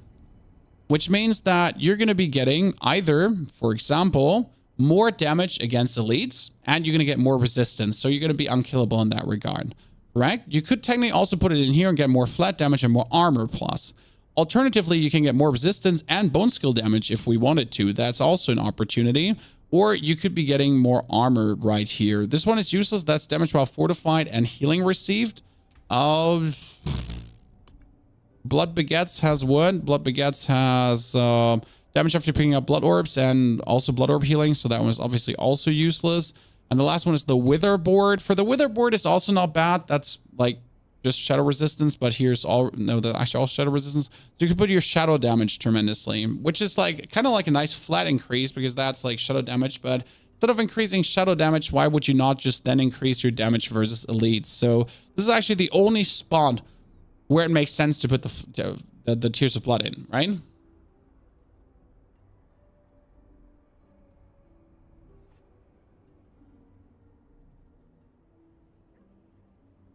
I just want to find a way to keep myself tanky with Blood Surge. If you want to keep yourself tanky with Blood Surge, now let's go into the Blood Surge build. This is why we have the list, Mobilytics, Endgame. So, if you want to feel tanky, like we have to consider right now that with this gear, with the aspect of disobedience, we're running around with what? 15,000 armor. The problem here being again is total armor roll on helmet, total armor roll on chest, and we don't have a total armor roll on pants. So if you want to play Grandfather, you can't play T-Bolt's Will, most likely. Because then you would have to have absolute perfect rolls on the chest and the helmet. Because with chest and helmet right now, let's see, what can we do? We only have chest and helmet armor rolls, okay? Like literally only chest and helmet. I mean, let's substitute actually the amulet for that. Because I have the amulet rolled. So here with amulet and chest, so 2 items with total armor rolls, we have 11,000. If I then have disobedience on the chest, 66%, you would end up with 15,000 armor. So technically, wait, actually that's not true. Put that off. So we're at 9,700, 10,000. And that is the triple sacrilegious ring, right? Now we're missing here 3% and we're missing 4%. So let's say 10,000 armor with disobedience. You're technically tanky enough. So technically, you can play the Blood Surge build with Grandfather. From a tankiness standpoint, okay? Could play that. But you would be missing out on the barrier. Because right now you can play Shielding Storm, right?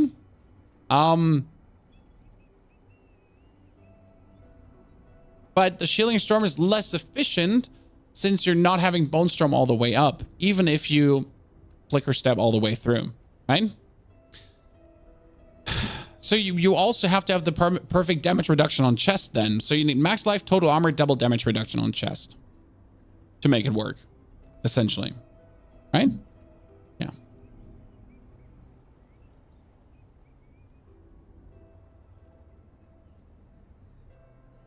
Good. But hey, we get grandfather now, chat. That's kind of cute. It's good to see. I'm happy that it exists. And now we really have to try that out with a blood build. But the basic thought right now is, chat. So let's say we would be playing this in a... Let's whoop this out just for a little theory craft, chat, okay? So I would like to play a build that is running Blood Artisan's Kuraz. Okay, you want to run Blood Artisan's Kuraz. You could run Grandfather, again, crit, and then Bone Spirits. Because your goal would be, and then you have to run Grasping Veins as well, correct?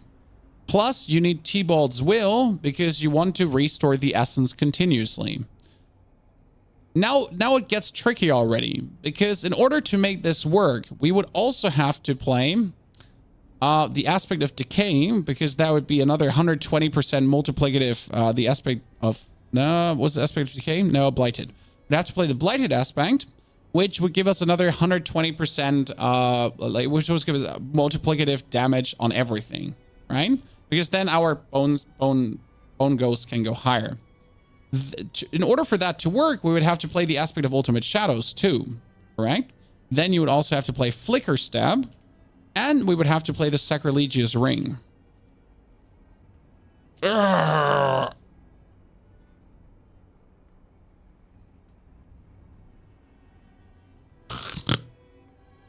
Yeah, and last but not least, you would have to play a helmet with disobedience on. Which would give you another 15,000 armor again. It would give you up to 20,000 life, and you would be able to cast Shadow Corpse Explosions. Shadow Corpse Explosions that give you the multiplicative damage plus. Then you would have Grandfather to give you more critical strike damage and total damage. Then the ghost coming out of your chest could randomly explode, and we're missing... No, that's not true. We would have to put T-Bolt's Will off, and we would technically have to play Embalmer, but that's useless because that would make sense. So we have to play T-Bolt's Will because it's better than Embalmer. But then we would be missing out on Blood Orbs, and that would be horrible as well because we would be missing out on Blood Orbs.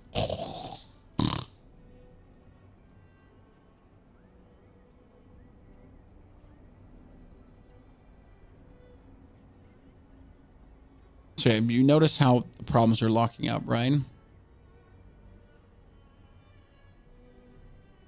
So yeah, Grandfather is just literally still, again, nice for boss clearing.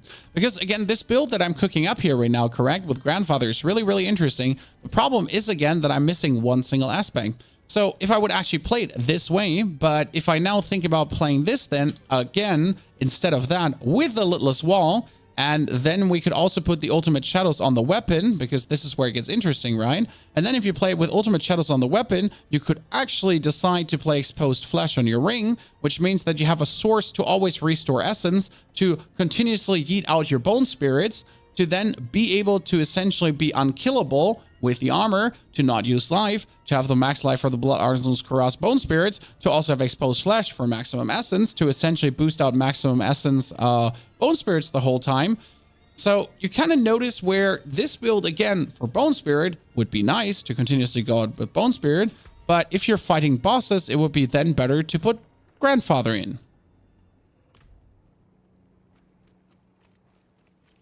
Is it possible to do a Melted Heart, Shaker, Ring of Starless Bloodlines build? No, Melted Heart is just shit. So again, there is a Necro build with Melted Heart of Selig, guys, and I have tried something, so I can show you. I can show this to you quickly. The people that are interested or not. So this is Vampire Daddy.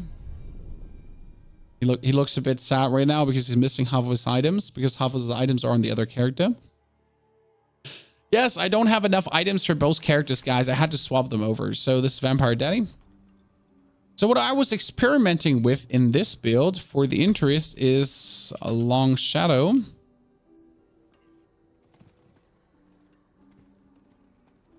Was it Shadow Line? But not have it anymore? Did I disenchant it because I got so angry it in? I might have disenchanted it because it was... Oh, no, there it is. No, there's not. So I was trying two builds. I was trying Exposed Flesh, and I was trying the aspect of the Long Shadow with a Melted Heart of Selig, right? But it always comes back to that in order to make sure that your essence gets regained, you will have to sacrifice one of the things, and that it kind of makes it more awkward again. So I literally tried this multiple times with Shadow Build and with some other shenanigans and with Essence Restoration, but it always works, but it doesn't work. Select no core skills cannot die. No one is saying that select core skills cannot die. It's not horrible. It's just not as efficient as. Again. Things work, but only because they work doesn't make them fantastic.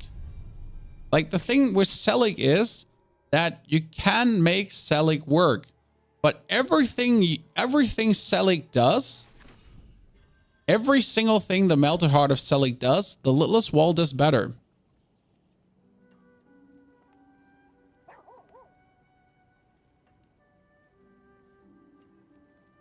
Any thoughts on Starless Skies instead of Exposed Flesh? I mean, Exposed Flesh and Starless Skies might be equally hard to get.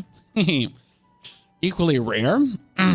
Reality, though, Exposed Flesh is better. Why is Exposed Flesh better, again, than Starless Skies? Because Starless Skies reduces essence spent, while Exposed Flesh gives you essence back. If you get essence back with bone skills, then you also do more damage, because the more essence you have above 50, the more damage you deal. The more essence you have above cast above blah. What was it again? Which other skill was it? So yeah, in general, like, more essence above 50, more damage, and that's where you kind of, like, with the Ring of Exposed Flesh, can just faster grow up, you know? That's the reason why it's better.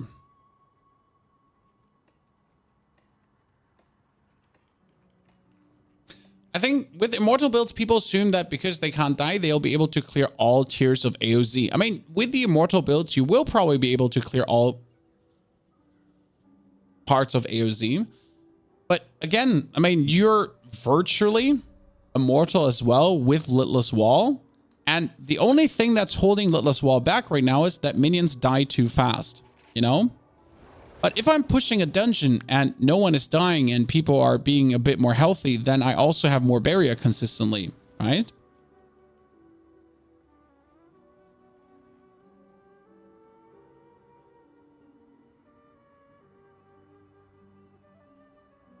So what would we swap Melted for? Grasping Mains? Yes, most likely. I want to try, or the Banished Lord's Talisman.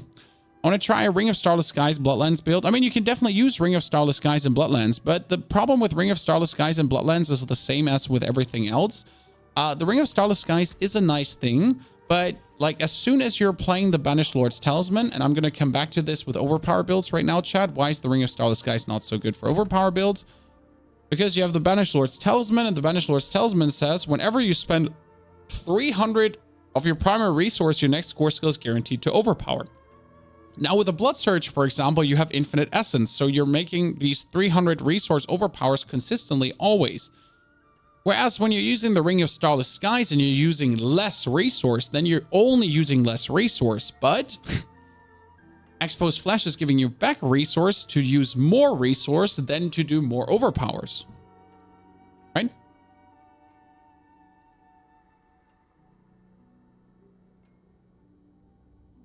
Have you thought of an Endariel's helmet build? We have thought about an Endariel's helmet build, don't worry. It has been in my mind. The problem with Endariel's is that the only good thing about Endariel's, the literal only good thing, is the Life Leech. And that's it. I mean, the Poison Nova is useless because you can't scale the Poison Nova really much. I mean, all your scaling is shadow damage and so on. You can scale it a little bit, but it just boils down to the point, like, for all the builds, Shaco would do it better. So the damage that Endariel's does is better from Shaco or like Godslayer Crown or anything. It's just has no space in Necro.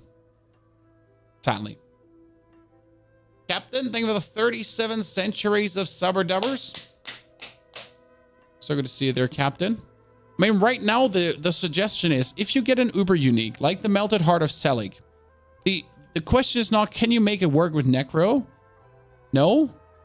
When you get the Melted Heart of Selig, what you should ask yourself is, which class is it best with? Which class is best with the Melted Heart of Selig? That's what you should ask yourself. And then you should make that class and make a build for that class. But you shouldn't, for the love of God, just for making it work, somehow try to force it into your class. Because that won't just simply work. It just doesn't. You just can't. You just can't take an item that's perfect for another class and somehow try to desperately make it work with your class. The same goes with Andariel's Visage, right? If you want to use Andariel's Visage, for the love of God, make a rogue.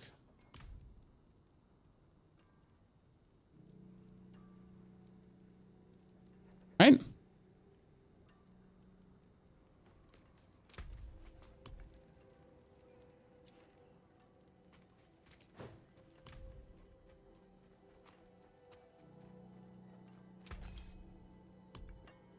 It's just that a lot of the Uber uniques are at this point right now where they're nice, but other items just do it better. Build what you like and enjoy, but that's the thing. E-Rock, again, build what you like. I mean, if you have the Melted Heart of Selig, for the love of God, make yourself a Melted Heart of Selig build. If you want to use the Grandfather, use the Grandfather. If you want to use the Starless Skies, use the Starless Skies. But if we're talking about efficiency, good, if we're talking about tier list behavior, if it's like actually like fucking, like if it's faster than other stuff, the answer is no, no, no, no, no, no, no, no, no, no, no, right? Always no, no, no, no, no, no, no. Simple as it is, there's no argument brokered there. But if you're just talking for the, I mean, if you get the Doombringer, for, like I will make a Doombringer build. I will sacrifice everything to make Doombringer work. Just merely because you have it. Why wouldn't you? Right? Do everything to make it work. If you have Harlequin Crest, no matter if it's smart for your build, no matter if the Deathless Visage does more damage in Necro or not, but if you have the Visage, just use it.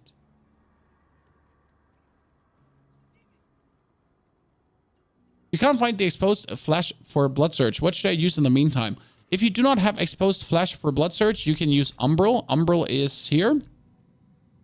In the resources, that would be Umbral. But alternative, there's a very interesting thing. You can use the aspect of Torment. Critical strikes with bone skills increase your essence regeneration by 90% for 4 seconds. That goes up to 170%. And that one in the Blood Surge build is interesting because the Blood Surge uses Bone Storm as Bone Storm.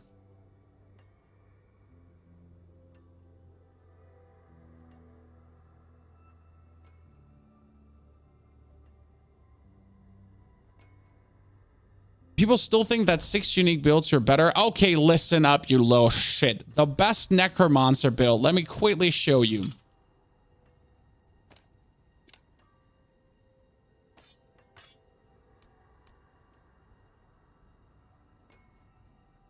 Best Necromancer build I could potentially make.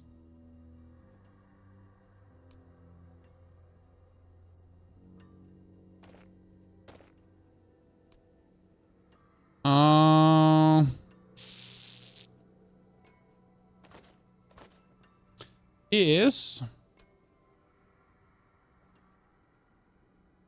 where's my X files? Oh, X file. Oh, so I think this is what I could make. This is the 1, 2, 3, 4, 5, 6, 7, 8. Boom. That's the Soul Brown. Okay, so how would this build work? It would use Litless Wall together with Black River to make tons of shielding storms to not die. Then Flicker Step for the cooldown reduction, so you always have Bone Storm up. We would be using T-Bolt's Will for the bonus essence, so we can use Bone Spear, maybe. I'm not sure. Corpse Explosion, Soulbrand for the bonus damage reduction while Barriers up and bonus lucky hit chance. You could use Ixfeld's Corroded Signet. And the interesting part about this build is we could play this with a not Shadow. Okay? No, chat. This is not Exodia Necro. We would play this as a Bone Necro because Ixfeld's Corroded Signet uses damage over time things. But we could still use Bone damage as our main scaler still for just bone damaging around instead of corpse explosions. So yeah. But you could also make this shadow, and then you would have to put ultimate shadows on the amulet. Most likely. So yeah, it will work. It will work. It wouldn't be good because, so right now, what would this build have for a problem if you use aid? If you want to make this a shadow build, you want to have Shadow Blight, right? So we need the Shadow Blight key passive to make a shadow build work. Boop. That would be the amulet. Problem is, if this was a shadow build and we would be playing Lilith's Wall, then you would also need ultimate shadows. So we already need 2 offensive slots. Therefore, 7 uniques is nice, but kind of not feasible because we need a second offensive slot, which would then be either a ring or the gloves. So we probably put out the Howl from Below. And that would be to play Ultimate Shadows. Then if you actually have Ultimate Shadows in, then we're down to 7 uniques, but it will work. It would be the standard build, to be honest, then. I mean, you would be losing Grasping Veins. That would be losing you some damage ceiling, so it would actually make it weaker. But hell, you could use Black River, and Black River would actually consume more corpse explosions and go crazier. The thing is, if you use Black River actually with corpse explosions and maximum crit, and you would say goodbye to Ixfeld's Corroded Signet, because that's the interesting part right now, correct? So if we would say Ixfeld's Corroded Signet goes out, and we'd keep the Ring of Sacrilegious Souls, what's another unique I could take, Chad? What's another unique? Let's say we keep Grasping Veins, we keep Black River, we keep Howl, we keep this. Mother's Embrace is useless. Starless Skies, but I don't have Starless Skies. Is there an amulet I could use that makes sense? But yeah, Melted Heart of Selig.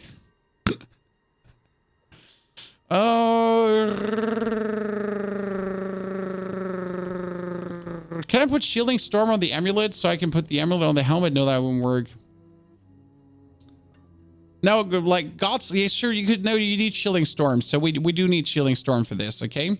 So wait. I can make this work with this build, chat. I don't actually have to reskill to make this work. I can make this work right now. I just need something that makes sense. I need an 8th unique for using a unique.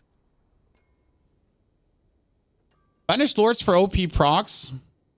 Yeah, sure. We could use Banished Lords just for the just because we can, like, right? And just because we can use Banished Lords, so we totally do that. Just to have OP procs. Okay, Banished Lords, guys. Banished Lords makes total sense. Banished Lords is fantastic.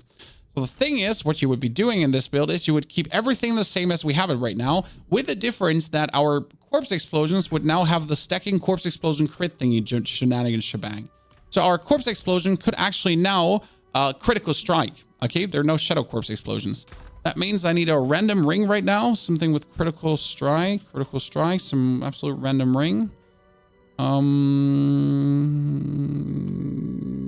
Actually, that's not true. I still need the Ring of Exposed Flesh right now. So we would not play Grasping Veins because we need the Ring of Exposed Flesh. And then I could, with this whole build, with everything going on, that's again 1, 2, 3, 4, 5, 6, 7, 8.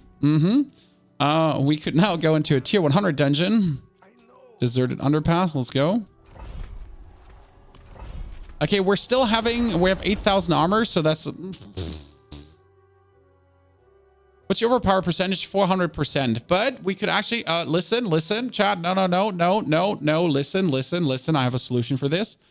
We would go into our Paragon board, and then in our Paragon board, we would kick out the Imbiber. The Imbiber has 54 willpower, and we would put in Dominate for the YOLOs, and we get another 400 overpower plus. Then we would also get another 25% overpower plus here, and suddenly in this build, we'd actually add 1,500 overpower and 700% critical strike damage, okay? So now let's go. Oh, my vampiric powers are all shoddy. Okay, doesn't matter. Let's say we're bone spearing. We're making corpse explosions. Everything dies. We're tanky. We're perfection, chat. McClunky. Lost Grasping Veins. That's a lot of our damage ceiling. Okay, we can make it work, chat. We can make it work. We're missing out on 40% damage right now because we can't get it from dashing. Sorry, we're gonna do this here. Slow. Your corpse explosion. Bomb. I think this is the funny part. So if I want to do corpse explosions, I can just do absolute high crit corpse explosions, because now in this build, every now and then you might actually press your corpse explosion button, right? Because you're getting 5 corpse explosions per corpse. Right? So because we're playing Black River. But as you notice, like it's 8 uniques, which is funny. I mean, especially with the heat-seeking corpses here right now. Heat-seeking corpses.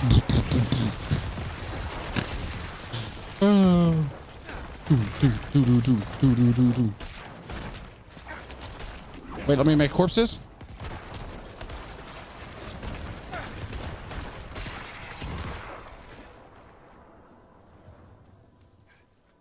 Mine, it works, right? And coming back to the point that working and working are two complete different concepts. It's annoying that this works. Well, it wasn't surprising that it works. The problem is we're missing 30% critical strike chance.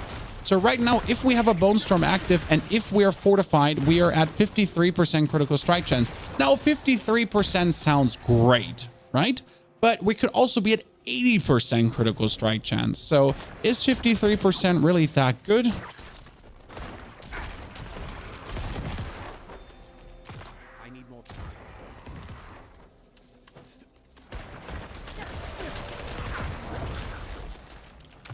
I mean, this is like one of these builds, like you have it, you use it, you know?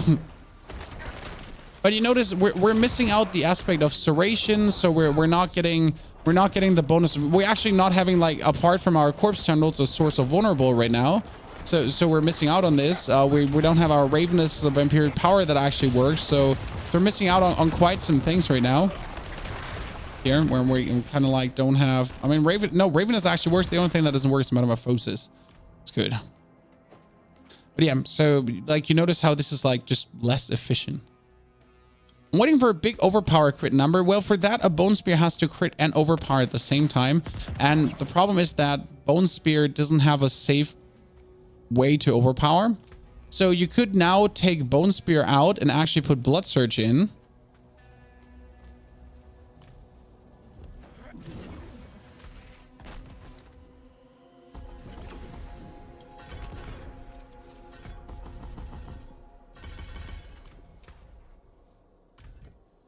Technically, it's funny how that's interchangeable. We would just not have the Paragon boards for this right now, but I just want to see out of interest. So we're not running any blood Paragon boards. We're missing out on quite some overpower, right? We're missing out on like 1,000% overpower. But it's just interesting with this. This now do the trick. Hey, there was a 1.5 million overpower, Fred, randomly.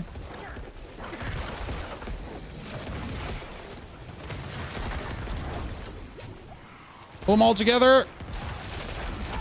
Oh, I died.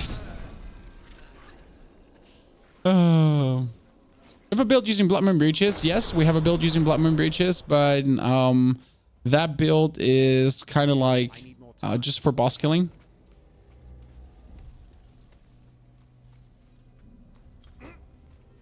Vantage Lords gives you every 6 shots. No, not every 6 shots. You use 27 essence for a Bone Spear, and it's all every 300 essence. So not every 6 shots. But less efficient than that. Activate this. Blood Surge. Right now, why is Blood Surge not getting so much essence back as it usually uses to do? Because our lucky hit is shoddy, Chan. So why is this not working as good as it does in the Undying Blood Emperor version? Because our lucky hit is shitty. So for using all these cool items, we're essentially losing a buttload of lucky hit, and that's what also makes us weaker straight up, right? I mean, it's actually so much weaker than like the actual version. I mean, obviously we're also not having the Paragon board running right now, correct? Hey, it's you know, if you want to use everything, by all means, like here, see, I can kill everything with corpse explosions. That's the thing. Did I just completely Shrek these with corpse explosions? I did. I mean, for the love of God, you can also make maximum corpse explosion grandfathers. Here, grandfather, come on, give me a super overpowers. See, I'm already doing 2.5 million, 3 million overpowers here with the worst version of this build possible with a non-working Paragon board, chat. So just asking ourselves, how much damage could we potentially deal with overpower crits now here on this? Don't even have the grasping veins going on, right? So we have so much missing out, another 60% multiplicative, and yet despite missing out on all of that, on everything, I could do relative high overpowered things, right? Where can we see all the different builds, Brandon? Like right here. This is the best way, actually. Currently, this is what we created today for you. It's in the YouTube link, in the YouTube description. It has like everything. This is my one stop for all of it. I want to bring this on a website. So we have this website, guys. It's called p4wnyhof.eu. So this website does exist, but I haven't been on this website and doing things on this website in quite a while, right? So this website is currently like very shoddy and very not working. This was our old, I paid a lot of money for this, chat. We used this for 2 years in Warzone to essentially put loadouts in here.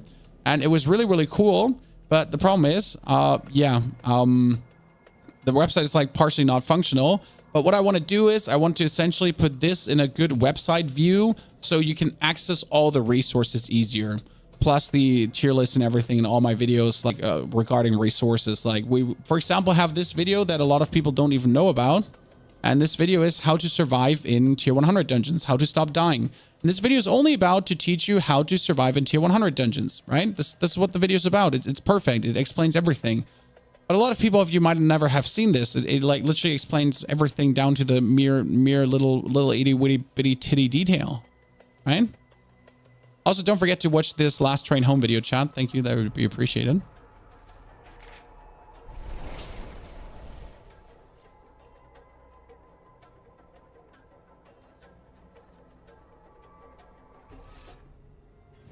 And item list is all Ubers. Yes.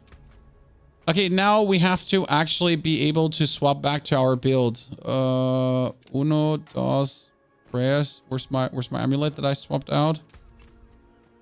It's my amulet that I swapped out. That's the amulet. That's the crown. That's the chest. Where's my glove? I cannot do that here. Bone spear. That was an interesting experience, so to say. But let's put everything back in the box where it belongs, and also let me not forget to skill all of this. So yeah, just for the sake of it, you can make it work. Shadow is more efficient than bone, that's for sure, because shadow is just in itself very efficient. We gotta say that, like, it's actually stupid how efficient shadow is.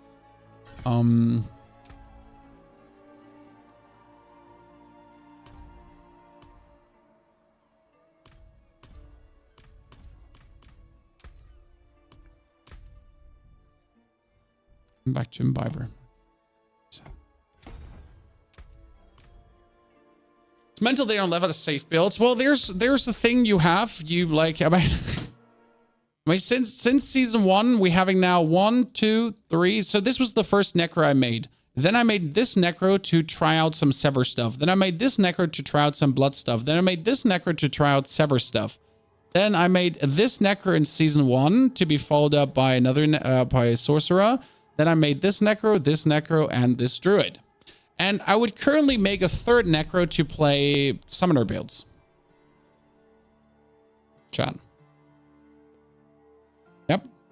I would actually make a third necro to try out summoner builds. But may that be as it is, right? Did you make a Bone Spirit build all the way yet? We will make a Bone Spirit build probably tomorrow. It's a bit tricky, though, to make it work. So we did the theory craft for it just a second ago in case you missed it. So we did the theory craft for it just a second ago somewhere here, where we're going to play Disobedience together with the Blood Artisan's Carouse on the Blighted aspect with Exposed Flesh. the aspect of the Grasping Veins, Ultimate Shadows, Litless Wall, Flicker Step, T-Bolt's Will, and Ring of Sacrilegious Souls. And the plan with this build is essentially going to be that you have Bone Storm going on, continuous crit chance. Then you're going to be using your Bone Spirit to every now and then go for a big boom. On top of that, you're Blood Misting around, your Corpse Tenderling, and your Corpse Explosioning. And I think we're also going to be using Decrepify Curse to actually reduce the cooldown of Bone Spirit. And the whole gameplay loop is essentially just dishing into opponents, having all your shadow damage overload them, right? We have shadow damage going on, shadow damage over time, blah, that goes on, blah, pulls everyone down. That shadow damage over time triggers Exposed Flesh to continuously zoom your essence full, because we essentially want to do like 200 essence Bone Spirits that just explode the whole time. While your Corpse Tendrils are also creating Blood Orbs that we're continuously walking over for the Blood Artisan's Kuraz. Now, the thought is that technically we could put T-Bolt's Will out to also put in the aspect of the Embalmer, that every single Corpse Explosion would make Blood Orbs, so we actually have a net total of more Blood Orbs. But what is better? Having a net total of more Blood Orbs that could potentially or not potentially cause another free Bone Spirit, or do we just get free primary resource every dash where we then can do a net total of more Bone Spirits?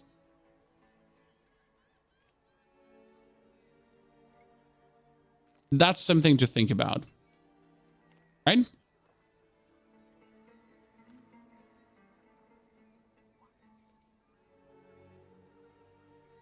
That being said, I think we're done for today, guys. My brain is melted. This was amazing. I had so much fun. Thank you for coming and watching. Thank you for lurking and hanging out. Thank you for banging it with me. We'll be back tomorrow for more stuff. I mean, we'll definitely have some YouTube video coming on the Grandfather that we finally found it. That was great. I mean, I'm really happy that we got the Grandfather to do more experiments. I mean, it definitely made the bone build better, but only for, again, bossing. I will try out the Grandfather with a blood build, so I'm sure that I want to show you how high can the blood build go, but I'm not sure if I'm going to make like own videos for this, right? Is the Grandfather now getting a video series in itself? Like, does it work on a blood build? Does it work on a bone build? Or I'm going to make one video where I smack it all together. I'm not entirely sure, and we'll see about that, how I will like use this and see if I can make use of it. That being said, wish you a great, fantastic good day, night, evening, everything. Hopefully you're back tomorrow. Don't forget to watch the YouTube videos. It means a lot to me. Don't forget to watch the Last Train Home one, even if you're not interested. It's a sponsored video, so, you know, get those views up. And I'll hopefully see you all tomorrow.